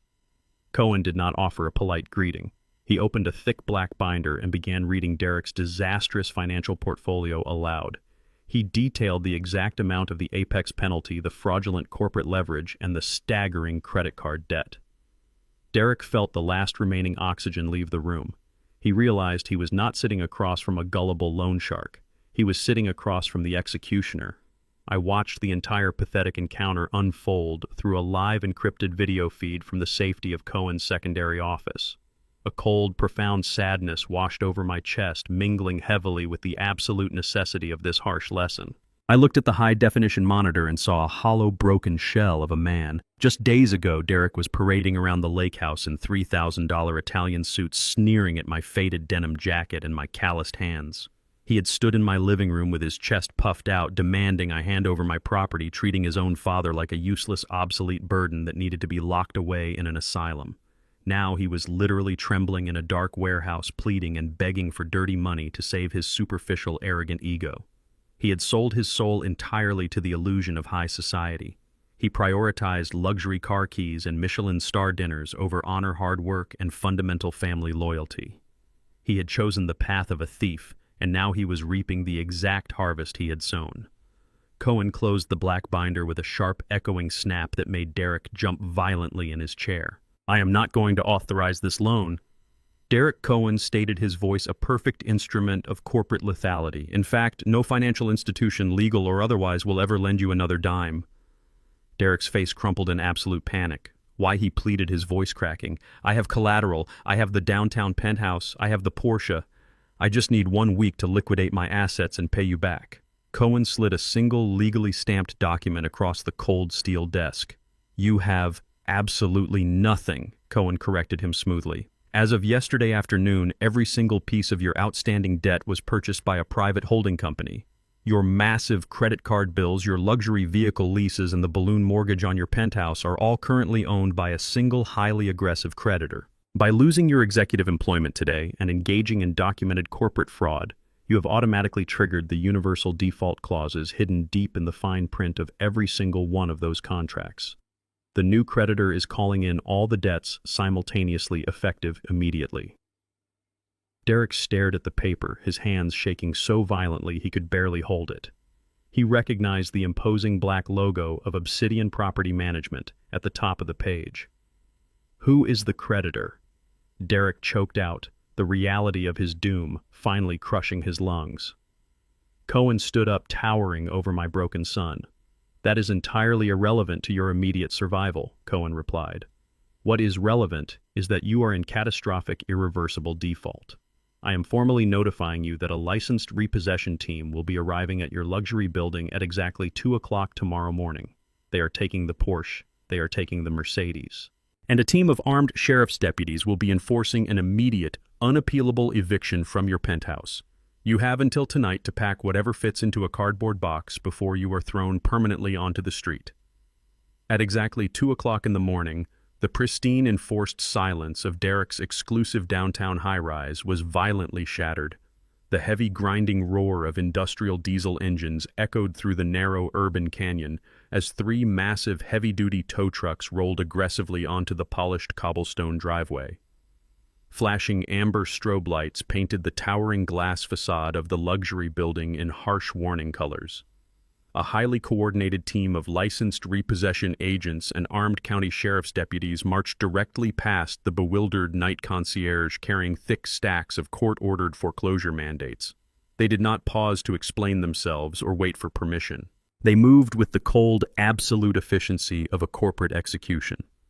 Up in the luxury penthouse, Derek and Megan were brutally jolted from their sleep by the terrifying, authoritative pounding of heavy fists against their custom mahogany door. Before Derek could even fumble for his silk robe, the deadbolt was professionally breached. The deputies flooded the expansive, imported marble entryway. They handed a pale, trembling Derek an immediate eviction notice, giving him and his hysterical wife exactly 15 minutes to gather whatever basic necessities they could fit into 3 standard cardboard boxes. Down in the pristine underground parking garage, the repossession crew was already executing their ruthless mandate. The custom security alarms of Derek's leased pristine white Porsche and Megan's imported Mercedes SUV shrieked loudly, waking the elite residents on the lower floors. Thick steel chains were wrapped securely around the expensive customized axles. Within minutes, the luxury vehicles were hoisted violently onto the flatbed trucks, their expensive chassis groaning under the unforgiving tension of the hydraulic winches. Back up in the penthouse, Megan was screaming at the top of her lungs, desperately trying to snatch her designer handbags and expensive jewelry from the firm grasp of the repossession agents. The deputies forced them out into the hallway with zero hesitation. The heavy penthouse door slammed shut behind them, and a thick, heavy-duty steel padlock was immediately clamped over the handle. A bright orange legal notice was slapped onto the wood, sealing their absolute financial ruin. The crisp, biting night air hit Derek and Megan hard as they were unceremoniously shoved out through the main glass doors of the lobby and directly onto the cold, unforgiving concrete of the public sidewalk. They stood shivering in the harsh glow of the streetlights, wearing nothing but hastily thrown-on sweatpants and wrinkled designer sleepwear. At their feet sat 3 cheap, flimsy cardboard boxes holding a pathetic assortment of mismatched shoes, basic toiletries, and a few tangled pieces of clothing. The glamorous, untouchable world they had constructed entirely out of toxic debt and massive lies had completely evaporated into the freezing wind. The shock rapidly metabolized into a vicious, unhinged fury. Megan turned on Derek like a starving, cornered animal, her face devoid of her usual immaculate makeup contorted into a mask of pure, unrestrained hatred. "You absolutely worthless, incompetent failure," she shrieked, her voice echoing shrilly down the empty city block. "You promised me a $1.5 million corporate buyout. You promised me Apex Development was depositing the funds this weekend. Instead, I lose my multi-million-dollar salon, my cars, and my home all in the exact same day. You ruined my entire life." Derek, thoroughly stripped of his arrogant executive persona, completely lost his temper. He kicked one of the cardboard boxes, sending a pair of expensive high heels skittering into the dirty street gutter. "Do not dare put this on me!" Derek roared back, his face flushing a deep, furious crimson. "You are the one who spent hundreds of thousands of dollars on imported Italian leather chairs for a pathetic beauty parlor that never turned a single dollar of actual profit.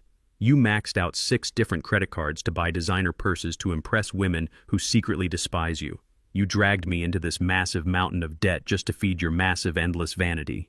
Their vicious, screaming argument bounced loudly off the surrounding high-rise buildings.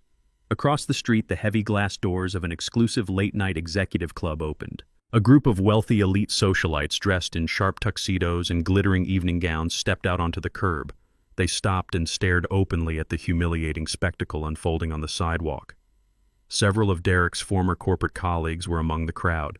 They pointed, whispered, and pulled out their expensive smartphones to record the pathetic downfall of the arrogant couple. Megan noticed the glowing camera lenses and tried desperately to hide her face behind her hands, sobbing uncontrollably as the sheer crushing weight of public humiliation finally broke her fragile ego. Derek just stood there, breathing heavily, completely paralyzed by the utter destruction of his fake manufactured reputation. I sat in the dark, cold cab of my rusted Ford pickup truck parked discreetly in a shadowy alleyway directly across the street. I watched the entire chaotic, humiliating scene unfold with absolute, unblinking focus. My calloused hands rested steadily on the worn steering wheel. I felt absolutely no pity for the screaming man on the sidewalk. As I watched Derek kick the cardboard box in a childish rage, a sharp, vivid memory surfaced in my mind. He was exactly 7 years old. All the children in our modest neighborhood had received brand new shiny bicycles for the summer. Derek had cried for a week straight, begging me for one. I took an extra night shift sweeping the floors of a chemical plant. For 2 entire months, I ate nothing but plain boiled rice and drank tap water so I could save enough overtime pay to buy him a bright red bicycle with chrome handlebars. I starved my own body to give him a moment of pure, innocent joy. The boy who smiled so brightly that morning was completely dead. The greedy, heartless stranger standing on the sidewalk had murdered him. My fatherly heart was now pure, impenetrable ice. A sudden sharp gust of freezing urban wind swept down the avenue, catching the edge of a bright orange legal document protruding from one of the carelessly packed cardboard boxes. The heavy parchment fluttered out and landed face up on the dirty concrete directly at Derek's feet. He stopped screaming at Megan and stared down at the paper. It was the formal notarized notice of immediate default and absolute asset seizure. He fell to his knees on the freezing sidewalk, his trembling hands reaching out to grasp the document. He brought the paper close to his face under the harsh glare of the overhead street lamp. His bloodshot eyes scanned the dense, aggressive legal text, searching frantically for a way out, a loophole, or a minor clerical error. Instead, his gaze locked onto the bold, black corporate logo stamped squarely at the top of the page. Obsidian Property Management. He read the name of the holding company. Then he read the name of the parent corporation legally authorized to execute the hostile takeover of his entire life's debt. The Black Trust. The breath left Derek's lungs in a sudden violent gasp. His mind rapidly connected the horrific, undeniable dots. The Black Trust was the exact same parent corporation listed on the architectural blueprints for the land beneath the Lakehouse. The very same holding company that owned the dirt he had tried to sell to Apex Development. The company entirely owned and operated by his father. Derek dropped the paper as if it had physically burned his hands. He collapsed entirely, his knees hitting the hard concrete, his chest heaving with the sheer terror of his realization. He had not been destroyed by a faceless, ruthless corporate bank. He had been meticulously, flawlessly eradicated by the frail, uneducated old man he had tried to starve and lock inside a psychiatric ward. Derek slowly lifted his head, looking desperately across the dark, empty street. His terrified eyes locked onto the familiar, unmistakable silhouette of my rusted Ford pickup idling quietly in the shadows. He stared at me in absolute, paralyzing dread. I shifted the truck into gear and drove slowly into the night. The digital clock on my kitchen counter shifted silently to 6 o'clock in the morning. The sun had not yet pierced the thick, heavy layer of gray winter clouds hanging over the quiet suburban neighborhood. I sat alone at my polished oak table, nursing a steaming cup of black coffee, completely unmoved by the pathetic, rhythmic sobbing echoing from my front porch. Through the reinforced security glass of my recently repaired front door, I watched the absolute spectacular destruction of their manufactured pride.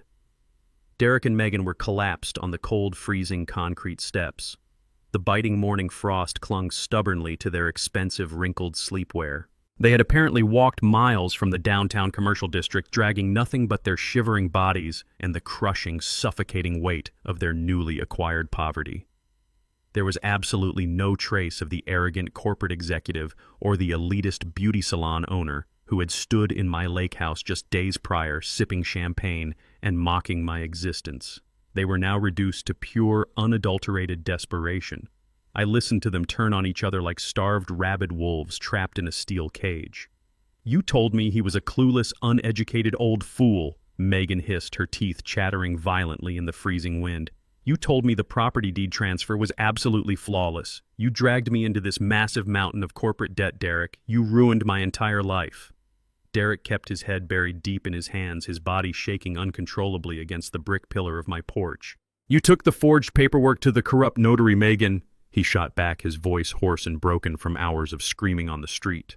"You pushed me to finalize the Apex Development deal so you could expand that useless money pit of a beauty parlor. You dug this massive grave for both of us." They continued to scream and point fingers, desperately trying to assign the blame for a sinister conspiracy they had built together. They honestly believed I was sitting inside, softening to their pathetic tears, preparing to open the door and offer them a warm blanket and a forgiving fatherly embrace. They believed the unconditional love of a parent would ultimately override the viciousness of their unforgivable crimes. They were catastrophically mistaken. I stood up, walked deliberately to the entryway, and unlocked the heavy deadbolt.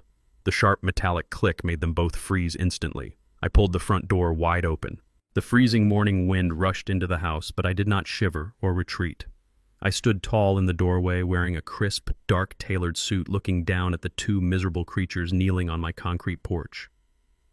Dad Derek choked out, crawling forward on his bruised knees, his hands reaching out desperately to grasp the hem of my trousers. "Please, Dad. We lost absolutely everything. The bank took the luxury cars, the sheriff padlocked the penthouse. We have absolutely nowhere to go and no money to buy food. You have to help us. We are family." I stepped back carefully, ensuring his desperate, grasping hands held nothing but empty air. I did not offer them a single word of comfort. Instead, I reached into my pocket, raised my smartphone, maximized the volume on the external speaker, and pressed play. The pristine, high-definition audio recording sliced aggressively through the freezing morning air. Megan's shrill, unhinged voice echoed across my front yard for all the awakening neighbors to hear. That pathetic old man signed the transfer papers while he was lying in a hospital bed in a deep coma. We took his thumbprint and forged the documents perfectly. He is a brain-dead fool, and I hold all the power. Megan gasped loudly, her hands flying up to cover her mouth in absolute, paralyzing horror. The last remaining color drained entirely from her freezing face. She realized instantly that the faceless corporate landlord who had seized her salon and goaded her into a furious confession was the very same man standing right above her. Before she could formulate a single pathetic excuse or utter a meaningless apology, I reached into my inner jacket pocket. I pulled out a thick stack of glossy, high-resolution photographs. I tossed them forcefully onto the porch, letting the cold wind scatter the damning images directly into their laps. Derek looked down, his bloodshot eyes widening as he registered the visual evidence. There were crystal-clear security captures of Megan standing at the counter of the downtown jewelry broker, happily trading Gloria's sacred antique diamond wedding ring for a stack of $100 bills. There were close-up macro shots of the pawnshop receipt bearing her legal signature. "You sold my mother's wedding ring," Derek whispered, his voice trembling with a terrifying mixture of profound shock and newly ignited rage as he stared at his wife. "You told me you just pawned some of your old designer watches to get emergency cash. You stole from a dead woman to buy a leather handbag." I stated, my voice ringing with terrifying, absolute authority. "You conspired to lock a sane man in a psychiatric ward to steal his land.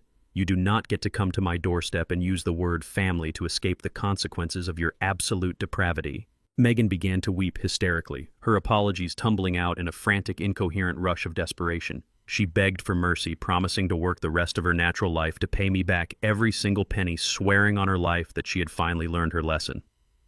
I looked down at her fake performative tears, feeling my heart harden into impenetrable, unforgiving steel. Society often expects older men, particularly black fathers who have endured decades of systemic hardship and grueling labor, to simply absorb the trauma inflicted by their ungrateful children. We are expected to endlessly forgive, to constantly turn the other cheek, and to continuously sacrifice our own hard-earned peace to protect our bloodline from the harsh, punitive realities of the real world. But I knew with absolute certainty that shielding these predators from justice would not be an act of love or grace. It would be an act of profound, enabling cowardice. Gloria and I had built our financial kingdom on honor, grit, and unyielding integrity. Forgiving them now would be a massive, unforgivable insult to my late wife's sacred memory. I was not going to enable their toxic, destructive greed for one more second.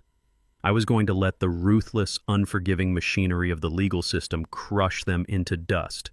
The era of unconditional protection was officially and permanently over. I looked at Derek and Megan, my expression completely devoid of any remaining paternal warmth. "I do not want your pathetic, empty apologies," I told them, my voice dropping to a low, lethal calm. "I want absolute, unrelenting justice." Right on cue, the sharp, piercing wail of police sirens shattered the quiet suburban morning. The deafening sound bounced aggressively off the surrounding brick houses. Two heavy, unmarked tactical vehicles and a standard black and white police cruiser turned sharply onto my street. They accelerated rapidly and blocked my driveway, completely cutting off any possible avenue of escape for the two criminals on my porch. The flashing red and blue strobe lights painted Derek and Megan's terrified faces in harsh, alarming colors. Neighbors began to step out onto their lawns, wrapping their robes tight, watching the spectacle unfold. 4 uniformed officers and a senior plainclothes detective stepped out of the vehicles, moving with swift, practiced, tactical precision. They marched directly up my concrete driveway, their hands resting cautiously on their utility belts. The lead detective, a stern man with an uncompromising gaze, bypassed Derek entirely and stopped directly in front of my shivering daughter-in-law. Megan, the detective, announced, his voice booming with undeniable, terrifying legal authority. "Please stand up and place your hands visibly behind your back." Megan froze, her eyes darting frantically between the heavily armed officers and my unyielding, stone-cold expression. Why, she sobbed, backing away until her shoulders hit the brick wall of my house like a trapped animal. "What is happening? I did not do anything wrong. It was his idea. It was all Derek's idea." The detective did not entertain her desperate, lying pleas. He grabbed her arm firmly, spinning her around and slapping a pair of heavy, freezing steel handcuffs aggressively onto her wrists. The sharp, metallic click echoed loudly over the sound of the idling police cruisers. "You are under formal arrest," the detective stated coldly, reading her Miranda rights with brutal, practiced efficiency. "You are being charged with multiple felony counts of wire fraud, the active falsification of legal property documents, grand larceny, and the targeted financial abuse of a senior citizen." Derek remained on his knees, completely paralyzed by the sudden, terrifying escalation of his nightmare. He watched in absolute horror as the officers dragged his screaming, thrashing wife down the driveway and shoved her forcefully into the back of the police cruiser. He was now entirely alone, completely destitute, and completely at my mercy for his own pending criminal charges. The flashing red and blue strobe lights of the heavy police cruiser faded rapidly down the quiet suburban street, carrying Megan away toward a cold, unforgiving holding cell. The heavy silence of the freezing morning returned, leaving nothing but the biting wind and the absolute wreckage of my son's arrogant life. Derek remained on the frozen concrete of my driveway, his knees scraping painfully against the pavement. He watched the taillights disappear around the corner, his mouth hanging open in a silent, agonizing scream of pure disbelief. The reality of his catastrophic failure finally crushed whatever remaining fragments of his inflated ego still existed. He did not stand up to face me like a man. He did not attempt to salvage a single ounce of his dignity.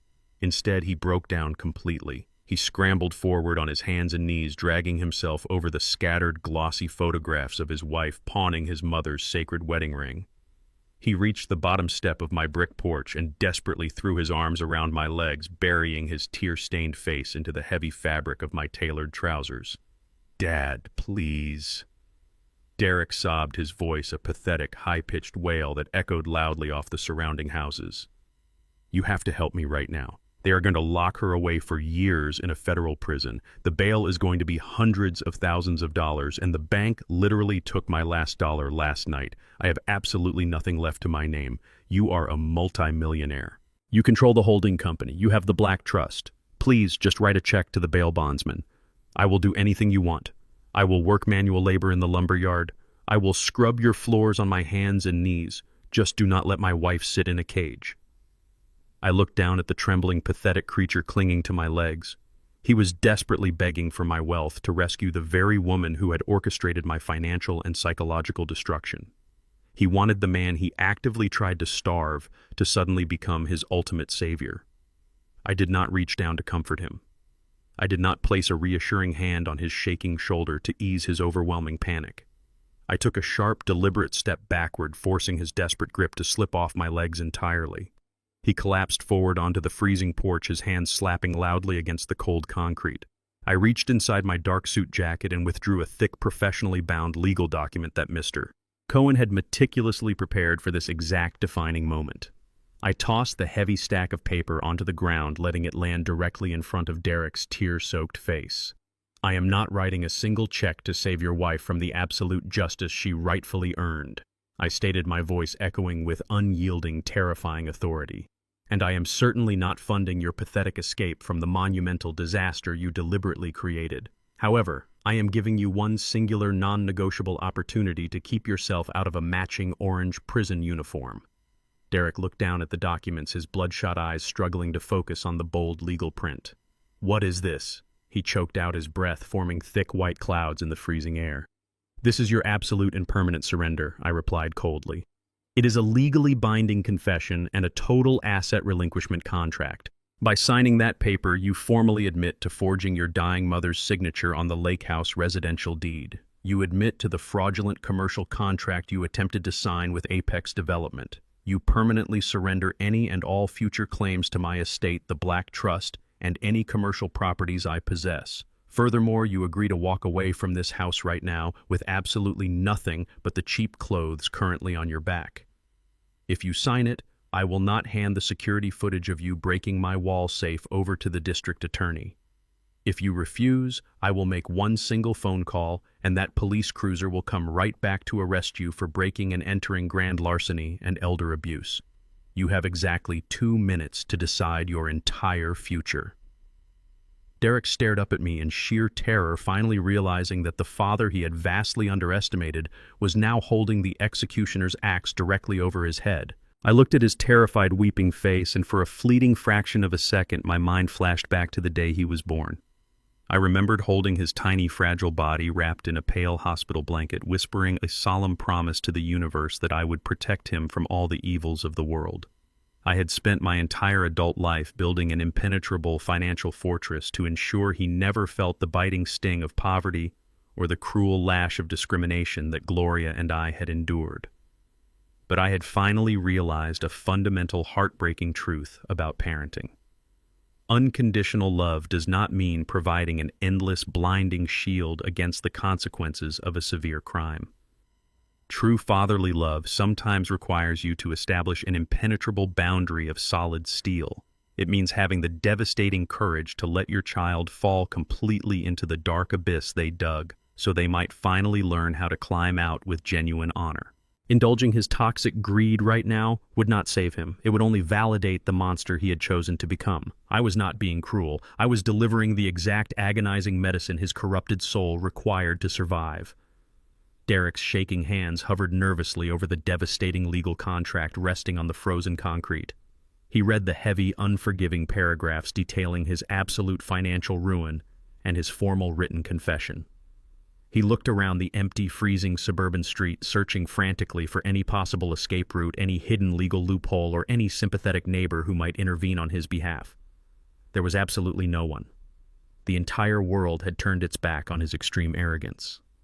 He slowly reached out with a trembling hand and picked up the heavy gold pen I had tossed next to the document. He clicked the pen, his shoulders slumping in total agonizing defeat. He pressed the gold tip against the signature line, a single hot tear dropping from his cheek and staining the thick parchment paper. He was completely broken and ready to surrender everything.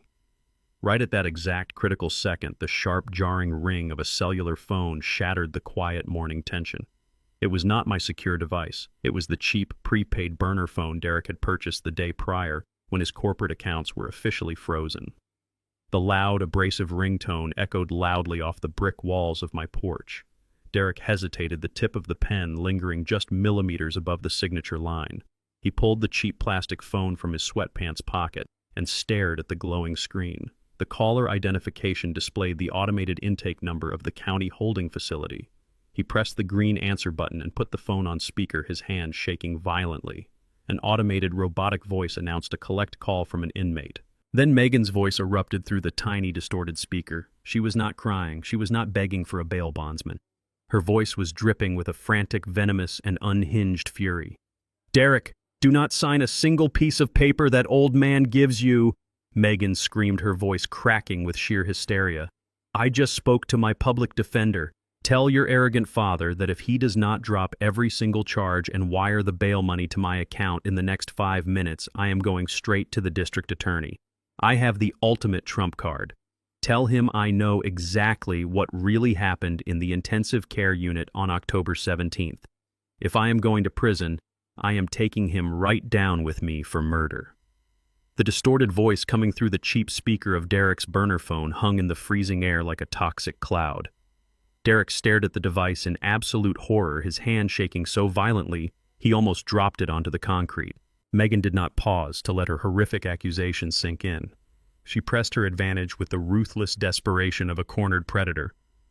"Listen to me very carefully, William," she spat, addressing me directly through the speakerphone. "I know exactly what you did on October 17th. You were alone in that intensive care unit with Gloria. You authorized the doctors to remove her life support. You pulled the plug to secure your massive hidden fortune and keep it entirely for yourself. If you do not wire $500,000 into my offshore account and drop every single felony charge against me by noon today, I will tell the district attorney everything. I will go to the local press. I will testify under oath that I witnessed you murder your own wife in cold blood to consolidate your wealth. I will absolutely destroy your untouchable reputation." Derek gasped loudly, looking at me with wide, terrified eyes.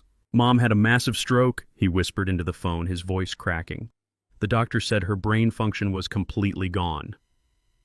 "Megan, what are you doing?" "Shut up, Derek," she shrieked back. "He has millions of dollars sitting in his black trust. He can afford to buy my silence. $500,000, William. That is the price for my silence. If the money is not there, you will spend the rest of your miserable life rotting in a federal penitentiary right alongside me."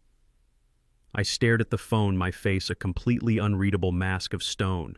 The sheer, unadulterated evil radiating from her threat was staggering. She was willing to fabricate a malicious homicide investigation just to extort cash from a grieving widower. I looked at Derek, nodded once, and spoke clearly toward the phone. "Have your public defender meet me at the Central Police Precinct in exactly 1 hour. We will discuss the final terms of your payout there." I did not wait for Megan's arrogant response. I simply reached out, tapped the red button on Derek's phone, and disconnected the call. Derek remained on his knees on my frozen driveway, staring at me in sheer disbelief. "You are not actually going to pay her," he stammered, his teeth chattering uncontrollably. "She is completely out of her mind." I did not answer him. I simply picked up the surrender contract, placed it back inside my tailored jacket, and walked briskly to my rusted Ford pickup truck. I left my son kneeling in the freezing cold and drove straight into the heart of the city. I arrived at the Central Police Precinct exactly 60 minutes later. The imposing gray concrete building buzzed with the chaotic energy of shifting police rosters and ringing telephones. Mr. Cohen was already standing by the heavily fortified front desk, clutching a sleek black leather briefcase. He gave me a single grim nod. We walked together down the stark fluorescent-lit hallway toward the secure consultation rooms. Inside the cramped, windowless room sat Megan. She was no longer screaming. She sat with her arms crossed, wearing an oversized Orange County jumpsuit that completely swallowed her frame.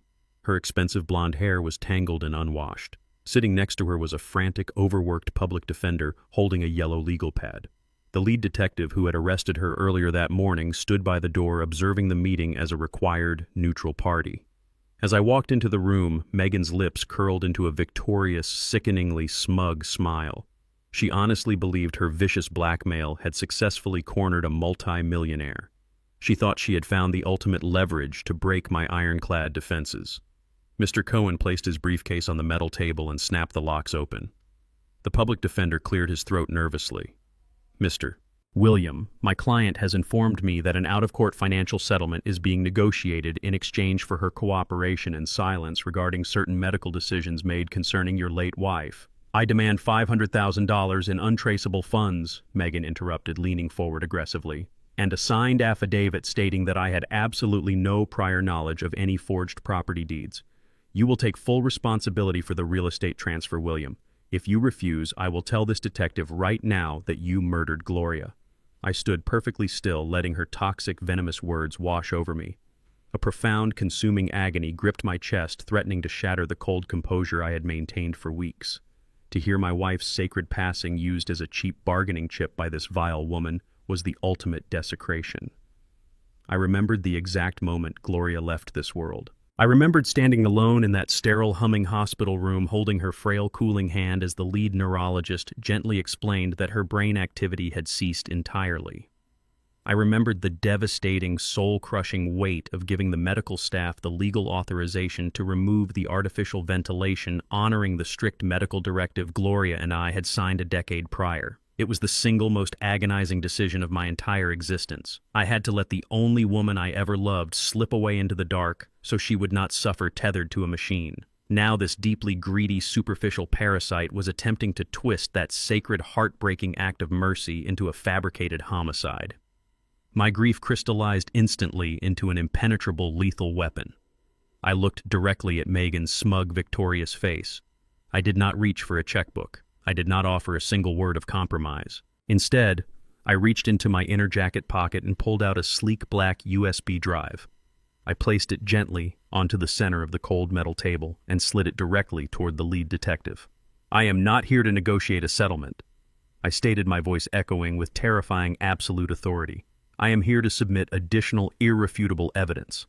When Gloria was transferred to the intensive care unit, I knew my son was desperate for cash. I knew he was surrounded by individuals who lacked a basic moral compass. So I paid a private security firm to install a discreet, motion-activated surveillance camera directly inside her hospital room." The detective frowned, picking up the small digital drive. "What exactly is on this drive, sir?" "The absolute truth," I replied coldly, never breaking eye contact with Megan. The color vanished entirely from her face. Her confident smirk collapsed into a mask of pure, unadulterated terror. On October 14th, at exactly 2 o'clock in the morning, that camera captured Megan sneaking past the nurse's station. I explained loudly for the entire room to hear. The high-definition video clearly shows her pulling a blank property deed from her designer purse. It shows her grabbing my comatose wife's limp, unresponsive hand, pressing her thumb firmly onto an ink pad, and stamping her fingerprint directly onto the fraudulent legal document. Megan let out a sharp, horrified gasp, pushing her chair back violently. "No," she whispered, her entire body shaking. "You are lying. You are bluffing." "Check the drive," Detective Cohen interjected smoothly. You will also find the audio of her recent extortion attempt perfectly preserved. The detective pocketed the drive and immediately pulled a fresh pair of heavy steel handcuffs from his utility belt. He stepped toward the trembling woman in the orange jumpsuit.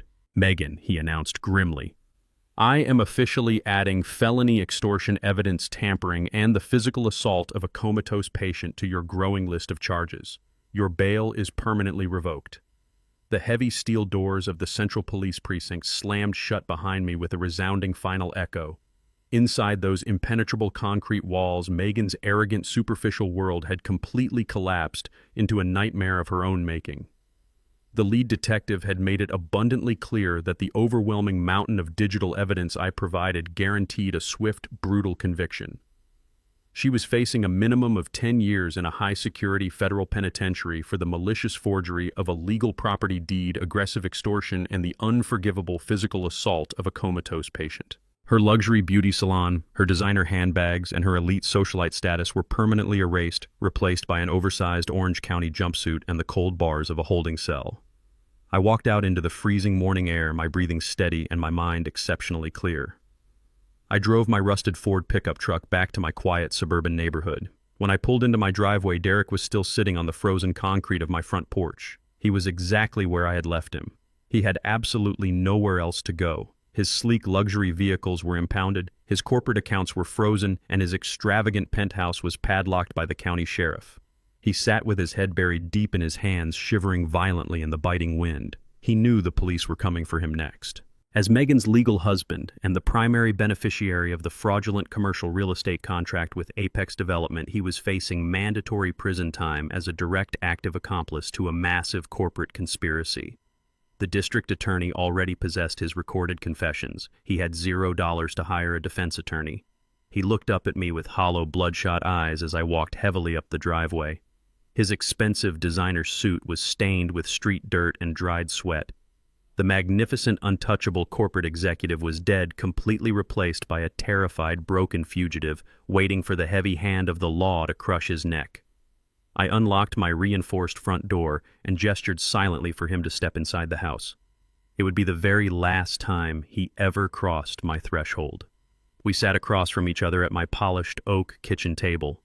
The silence in the house was thick and suffocating. Mr. Cohen arrived less than 20 minutes later, carrying a fresh, impeccably organized legal binder under his arm. Derek stared at the mahogany table, his hands trembling so violently they rattled audibly against the hard wood. He fully expected me to dial the police precinct. He expected to be hauled away in heavy steel handcuffs, just like his cruel, calculating wife. Instead, Mr. Cohen reached into his briefcase and slid a thick, heavily stamped legal contract directly in front of my trembling son. "I am giving you one singular, non-negotiable choice," I stated, my voice echoing with a cold, terrifying authority, devoid of any fatherly warmth. I possess the absolute power to hand the district attorney the surveillance footage and audio recordings that explicitly prove your active, willing participation in this massive conspiracy. You will easily face 5 to 10 years in a state penitentiary for your crimes. However, I am willing to formally decline to press charges against you, but only if you agree to the absolute unforgivable terms laid out in that document. Derek gasped loudly, a pathetic, desperate glimmer of hope sparking in his exhausted eyes. He lunged forward and grabbed the heavy gold pen resting on the table, entirely ready to sign anything to avoid a concrete prison cell. "Read it first," I commanded sharply, stopping his hand. Mr. Cohen adjusted his silver glasses and began reciting the crushing legal stipulations with brutal, clinical precision.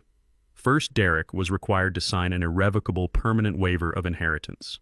He was legally, irreversibly stripped of any future claim to the massive black trust, my personal estate, and any commercial properties I possessed. His name was permanently erased from my bloodline's financial legacy.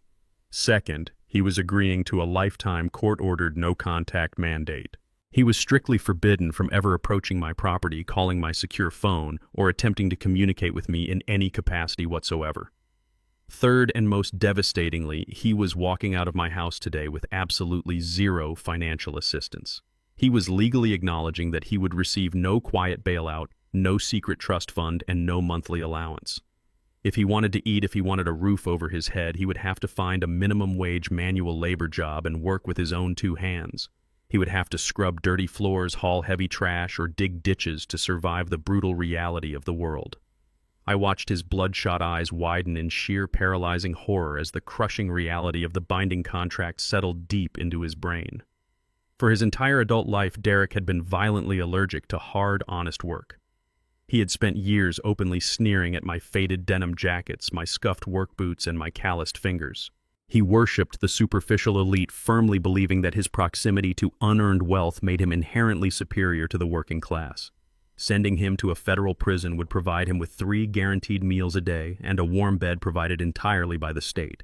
That was far too easy of an escape for a man of his unparalleled arrogance. This contract was not an act of gentle forgiveness or soft parental mercy. It was the absolute most brutal psychological punishment I could possibly inflict upon a man fundamentally obsessed with luxury and status. I was aggressively stripping away his fake corporate identity and forcing him to the absolute bottom of the socioeconomic ladder he so deeply despised. He would have to learn the agonizing, bone-crushing value of a single dollar through his own blood and sweat. He would finally understand the grueling sacrifices I made to keep him fed when he was a child. Derek stared blindly at the binding legal document, his chest heaving with jagged, panicked breaths. He looked up at me desperately, searching my stoic face for a single ounce of hesitation, a hidden loophole, or a lingering spark of paternal rescue. He found absolutely nothing but an impenetrable fortress of cold, hardened steel. He knew with terrifying certainty that he had entirely exhausted my profound capacity for mercy. With a trembling, defeated hand, he gripped the heavy gold pen and pressed the ink firmly against the thick parchment paper. He signed his name on the dotted line, a fresh wave of hot, bitter tears rolling down his cheeks and staining the stark legal contract. He officially surrendered his entire inheritance, his family connection, and his luxurious future in a single, agonizing stroke of the pen. Mr. Cohen swiftly pulled the document away, stamping it loudly with his official notary seal, permanently cementing my son's financial and familial execution. Derek slowly pushed his chair back and stood up on shaky, unstable legs. He did not say a single word. He did not offer a meaningless, hollow apology or attempt to hug me goodbye. He slowly turned his back and walked heavily down the hallway. I listened to the sound of his footsteps echoing on the hardwood floor, followed by the heavy, decisive click of the front door opening and closing. I stood up from the kitchen table and walked to the reinforced security window. I watched my only son shuffle slowly down the freezing concrete driveway, his shoulders slumped in absolute crushing defeat. He possessed no car, no home, no money, and no family to call his own. He stepped off my property line and walked aimlessly down the quiet suburban street, officially disappearing into the harsh, unforgiving world as a completely homeless man. The surgical removal of the toxic infection was finally complete.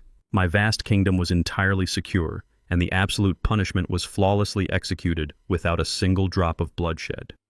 The weekend arrived with a biting chill that swept off the surface of the lake, freezing the dew on the pine needles.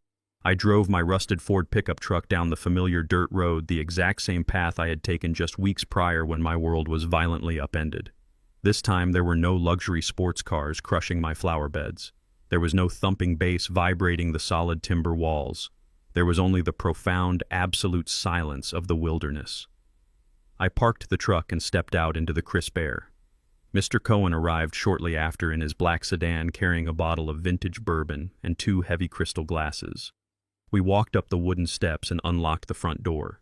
The heavy brass lock I had reinstalled clicked with a deeply satisfying, authoritative snap. I had reclaimed my sanctuary. We sat in the living room, pouring the amber liquid in quiet camaraderie. We raised our glasses in a silent toast to a flawlessly executed victory. The hostile corporate takeover of my own life was officially dismantled. Apex Development was completely out of the picture. The forged deeds were destroyed, the legal titles were secured back under the Black Trust, and the toxic parasites who had infested my bloodline were utterly eradicated.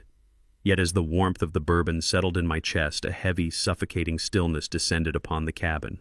The victory was absolute, but the battlefield was entirely empty. I looked at the vacant armchair across the room, the spot where Derek used to sit when he was a boy, eagerly carving small wooden boats with a pocket knife I gave him. That innocent child was gone forever. I was a multimillionaire, a king sitting on a massive, untouchable financial throne, but I was completely and utterly alone. There would be no family gatherings here. No grandchildren running down the dock to jump into the water, no laughter echoing in the kitchen. I had successfully amputated a rotting gangrenous limb to save my own life, but the phantom pain of that missing piece throbbed intensely in the quiet room. I set my glass down on the heavy oak coffee table and stood up. The silence was heavy, but I refused to let it break me. I walked into the kitchen and grabbed a thick bristle brush, a bucket of hot water, and a bottle of industrial wood cleaner. I systematically began to scrub every single square inch of the cabin. I started with the hardwood floors in the entryway, scrubbing violently at the sticky, dried stains of cheap champagne Megan had carelessly spilled during her pathetic housewarming party.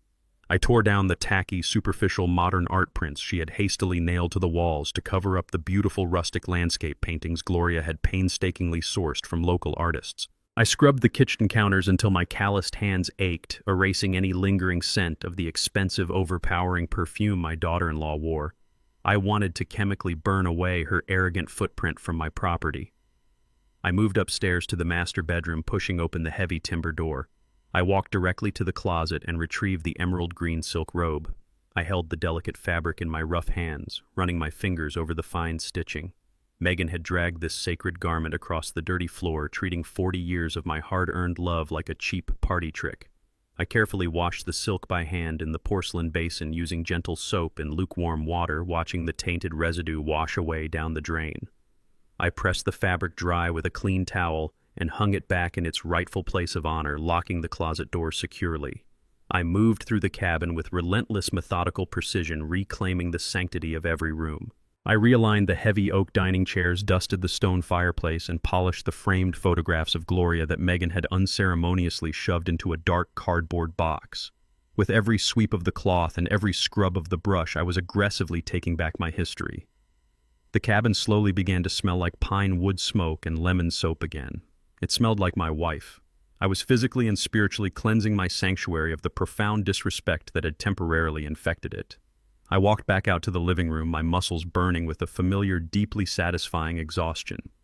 Cohen was still sitting quietly by the fireplace, watching the flames crackle and pop, respectfully giving me the space I needed to perform my solitary ritual. I sat down heavily in my armchair and looked around the pristine, restored cabin. A deep, anchoring sense of peace finally settled over my heart. Some men in my position might view this total isolation as a tragic failure. Society constantly pushes the narrative that a man's ultimate worth is measured by a crowded dinner table in his twilight years, demanding that we tolerate absolute disrespect simply to avoid dying alone. But growing up as a black man in a world that constantly demanded I shrink myself to make others comfortable, I learned a very different truth. I learned that accepting crumbs of fake affection from opportunistic predators is a fate far worse than physical solitude.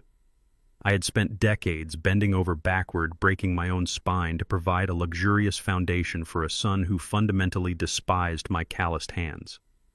I was done shrinking. I looked at the empty room and felt a surge of cold, undeniable pride. I would infinitely rather sit alone in an empty house wrapped in absolute, uncompromising respect than share a feast with traitors waiting for me to close my eyes so they could steal the silver. Cohen reached down into his sleek black leather briefcase and pulled out a single thin manila folder.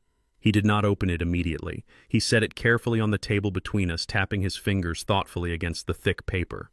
I watched his face, recognizing the serious, highly calculated expression he wore whenever we were navigating complex, dangerous legal territory.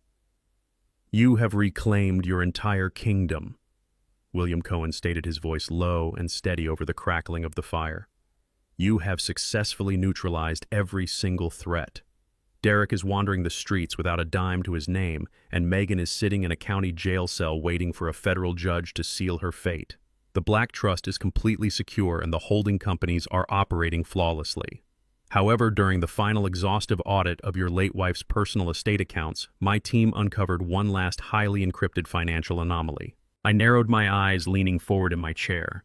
I thought we had frozen and absorbed every single account bearing Gloria's name. What exactly did your team find? Cohen opened the folder and slid a notarized, yellowed legal document across the oak table. He adjusted his glasses, looking directly into my eyes. "This was not established using your public accounts or the corporate shell companies," Cohen explained smoothly. Gloria set this up entirely on her own, using her personal savings from before you two merged your finances. It is an independent, ironclad microtrust. She explicitly instructed her private bank to keep this completely hidden from you and the public registry until the absolute final stages of probate. I looked down at the paper, my heart skipping a sudden, erratic beat. The document was a legally binding financial directive. I read the bold text detailing a secure high-yield investment account containing exactly $250,000. "What is the execution clause?" I asked, my voice tightening with a sudden sharp wave of apprehension. Cohen tapped the bottom paragraph of the document. "Gloria left this secret fund specifically for Derek. The money is legally locked in a time-gated escrow account. It is programmed to release the entire $250,000 directly to him on his 50th birthday, completely free and clear of any external oversight." Cohen leaned back, folding his hands together. She wanted to ensure he had a final safety net in his older age. But as the primary executor of her entire estate, you hold the supreme legal authority to either honor this hidden directive or completely liquidate the trust and absorb it back into your corporate holdings right now. "So, William, what exactly are you going to do with your son's final lifeline?" I stared at the notarized document resting on the polished oak table, the flickering light of the cabin fireplace reflecting off Cohen's silver glasses. $250,000 waiting silently for Derek to turn 50. For a brief, agonizing second, I felt a sudden familiar tug in my chest. It was the innate biological instinct of a father wanting to leave a final safety net for his child. Gloria, in her infinite grace and endless compassion, had wanted to leave a hidden parachute for the boy she brought into this world. She had hoped that time would eventually mellow his arrogance and that a quiet financial gift in his later years would provide him with comfort. But leaving that parachute completely intact would fundamentally undermine the absolute brutal lesson he desperately needed to learn. If Derek ever discovered there was a massive guaranteed payday waiting for him in 15 years, he would never truly change. He would simply hold his breath, marking days off a calendar, surviving on the bare minimum while waiting for another unearned windfall instead of building his own character from the ground up. True salvation for a corrupted soul required the total, irreversible eradication of entitlement. I looked across the room at the freshly cleaned walls of the sanctuary I had reclaimed, and my resolve hardened into impenetrable steel. I knew exactly what I had to do. "Hand me the gold pen," I instructed, my voice unwavering and sharp in the quiet cabin. "I am not going to absorb this money back into my corporate holdings or the Black Trust. That would be a massive insult to Gloria's selfless, beautiful intention. However, I am legally reallocating the beneficiary clause of this microtrust effective immediately. Draft a binding, irrevocable legal directive right now. We are going to transfer the entire $250,000 into a newly established, aggressively managed educational endowment. We are going to build the Gloria Memorial Scholarship Fund. This money will be strictly and permanently allocated to provide full-ride college tuition for underprivileged Black youth in our immediate urban community. I want this capital to go directly to young men and women who wake up long before dawn to study at their kitchen tables. I want it to fund the brilliant, hungry kids who ride public transit for 2 hours every single morning just to reach their underfunded schools. I want it to bless the youth who actually understand the backbreaking, agonizing value of a single dollar, because they have watched their own parents scrub floors to survive. They will use Gloria's final sacred gift to become engineers, doctors, and architects. They will build actual sustainable futures for their families, not fake, fragile empires based on toxic debt and deceit. Cohen nodded slowly, a rare, genuine smile breaking through his usual cold, professional demeanor as he drafted the heavy legal amendments on the spot. I gripped the heavy pen and signed the thick parchment, officially and permanently severing the very last financial thread connecting Derek to my bloodline. The money would finally serve a noble purpose. I leaned back in the heavy leather armchair, breathing in the fresh scent of pine and lemon soap that now filled the restored cabin. Decades ago, when I was a young, exhausted man denied a basic commercial bank loan simply because of the color of my skin and the zip code I lived in, I made a silent promise to the universe. I promised myself I would one day acquire enough power to level the playing field for people who looked like me. I had foolishly tried to fulfill that promise by handing my own son the world on a silver platter, shielding him from every harsh reality I had faced. But my blind generosity had only created a spoiled, ruthless predator who despised his own roots. Now, sitting in the quiet warmth of the lake house, I was finally keeping my promise the right way. I was planting strong, viable seeds in fertile, deserving soil, rather than pouring pure water onto a rotten, dead stump. Gloria's legacy would live on in the bright minds of a new generation, rather than being squandered on designer suits and luxury car payments. 2 weeks later, the crisp, biting autumn air had fully settled over the city, turning the leaves into brilliant shades of amber and crimson. I was standing in the kitchen of my suburban brick house, sorting through the morning mail while my coffee brewed. Amidst the glossy hardware catalogs, bank statements, and utility bills, my calloused hands stopped abruptly on a small, badly crumpled white envelope. It was dirty, stained with faint, greasy fingerprints. There was no return address printed in the corner, just my name scribbled in a shaky, exhausted, and incredibly rushed handwriting that I recognized immediately. It was from Derek. My heart skipped a sudden beat. I tore open the fragile seal and pulled out a single sheet of cheap, yellow-lined notebook paper. It was covered in dark smudges and smelled faintly of industrial dish soap and stale fried food. He was not writing this from a polished mahogany table in a corporate boardroom or the balcony of a luxury downtown penthouse. He was writing from the steamy, miserable, deafening back room of a local diner, likely scrubbing dirty ceramic plates for minimum wage. I unfolded the paper carefully, fully preparing myself for another pathetic, desperate plea for a cash bailout or a legal rescue. But the very first sentence, written in blue ink, made my breath catch sharply in my throat, freezing me completely in place. I stood in the quiet kitchen reading the jagged, messy handwriting of a man who had finally been violently crushed by the brutal, unforgiving weight of reality. Dad, the letter began abruptly. I am not asking for money. I am not asking for a lawyer. I am not asking to come home. I am writing this because my hands are physically bleeding from the harsh bleach in the dish pit. My lower back is breaking from standing 12 hours a day, and for the very first time in my entirely miserable life, I understand exactly what you went through to feed me when I was a boy. I read the words again, searching for the manipulation, the hidden hook, or the subtle demand for sympathy. There was none. The letter did not contain a single excuse or an attempt to shift the blame. He detailed the sheer, unadulterated humiliation of sleeping on a thin cot in a crowded, noisy, and dangerous homeless shelter. He described the agonizing physical pain of working manual labor just to afford a cheap hot meal at the end of the night. He wrote about the profound, suffocating shame he felt knowing Megan was sitting in a federal prison cell because he had enabled and funded her toxic, bottomless greed. It was a raw, completely unfiltered confession soaked in genuine sweat and absolute humiliation. He ended the short letter with a single devastating sentence that carried the weight of a shattered soul. I am so deeply, truly sorry for betraying the only man who ever actually loved me. I read the letter twice, absorbing the heavy, painful sincerity radiating from the cheap lined paper. The old William, the naive father who had once starved himself for months just to buy his young son a bright red bicycle, would have immediately reached for his phone. He would have fired up the truck, driven straight to that greasy, miserable diner, embraced his broken boy in the alleyway, and brought him back into the warmth and safety of the house. But that father had died the exact moment he saw Gloria's forged signature on a stolen property deed. I walked slowly over to my heavy mahogany desk in the study, opened the bottom drawer, and placed the crumpled letter inside, locking it securely away with a brass key.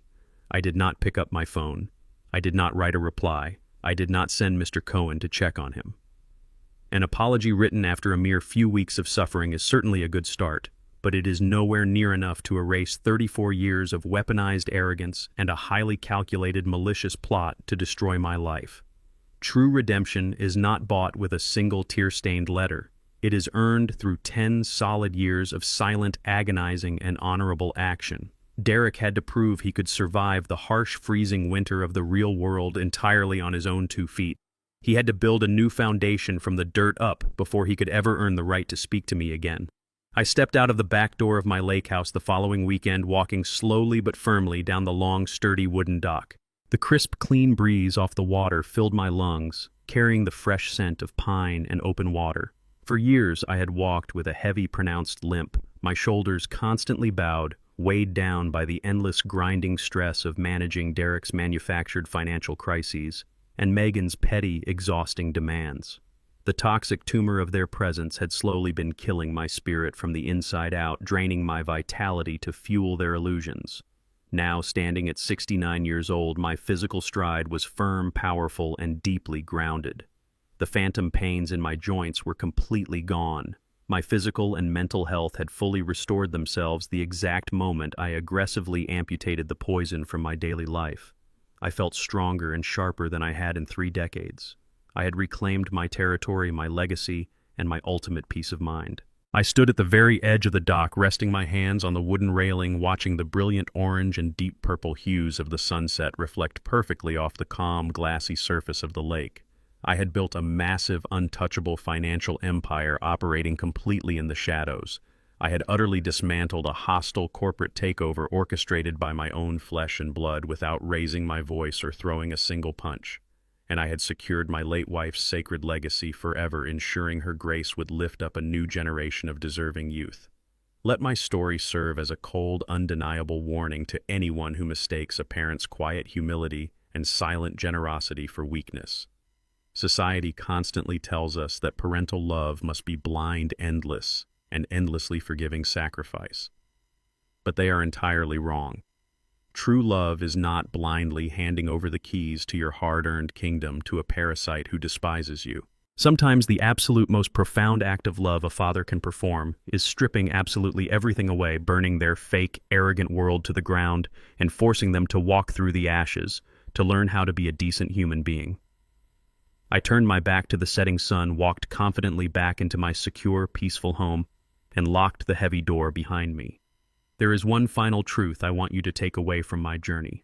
Real power does not roar from the top of a glittering penthouse or hide behind leased luxury cars. Real power is the quiet, unwavering certainty of knowing exactly what you have built and refusing to let parasites tear it down. Wealth can easily buy comfort, but it can never purchase character, loyalty, or a clear conscience. Protect your peace fiercely, guard your assets wisely, and never let anyone convince you that your age makes you obsolete. If my story resonated with you, please share your thoughts in the comments below and subscribe to the channel for more life lessons on defending your dignity.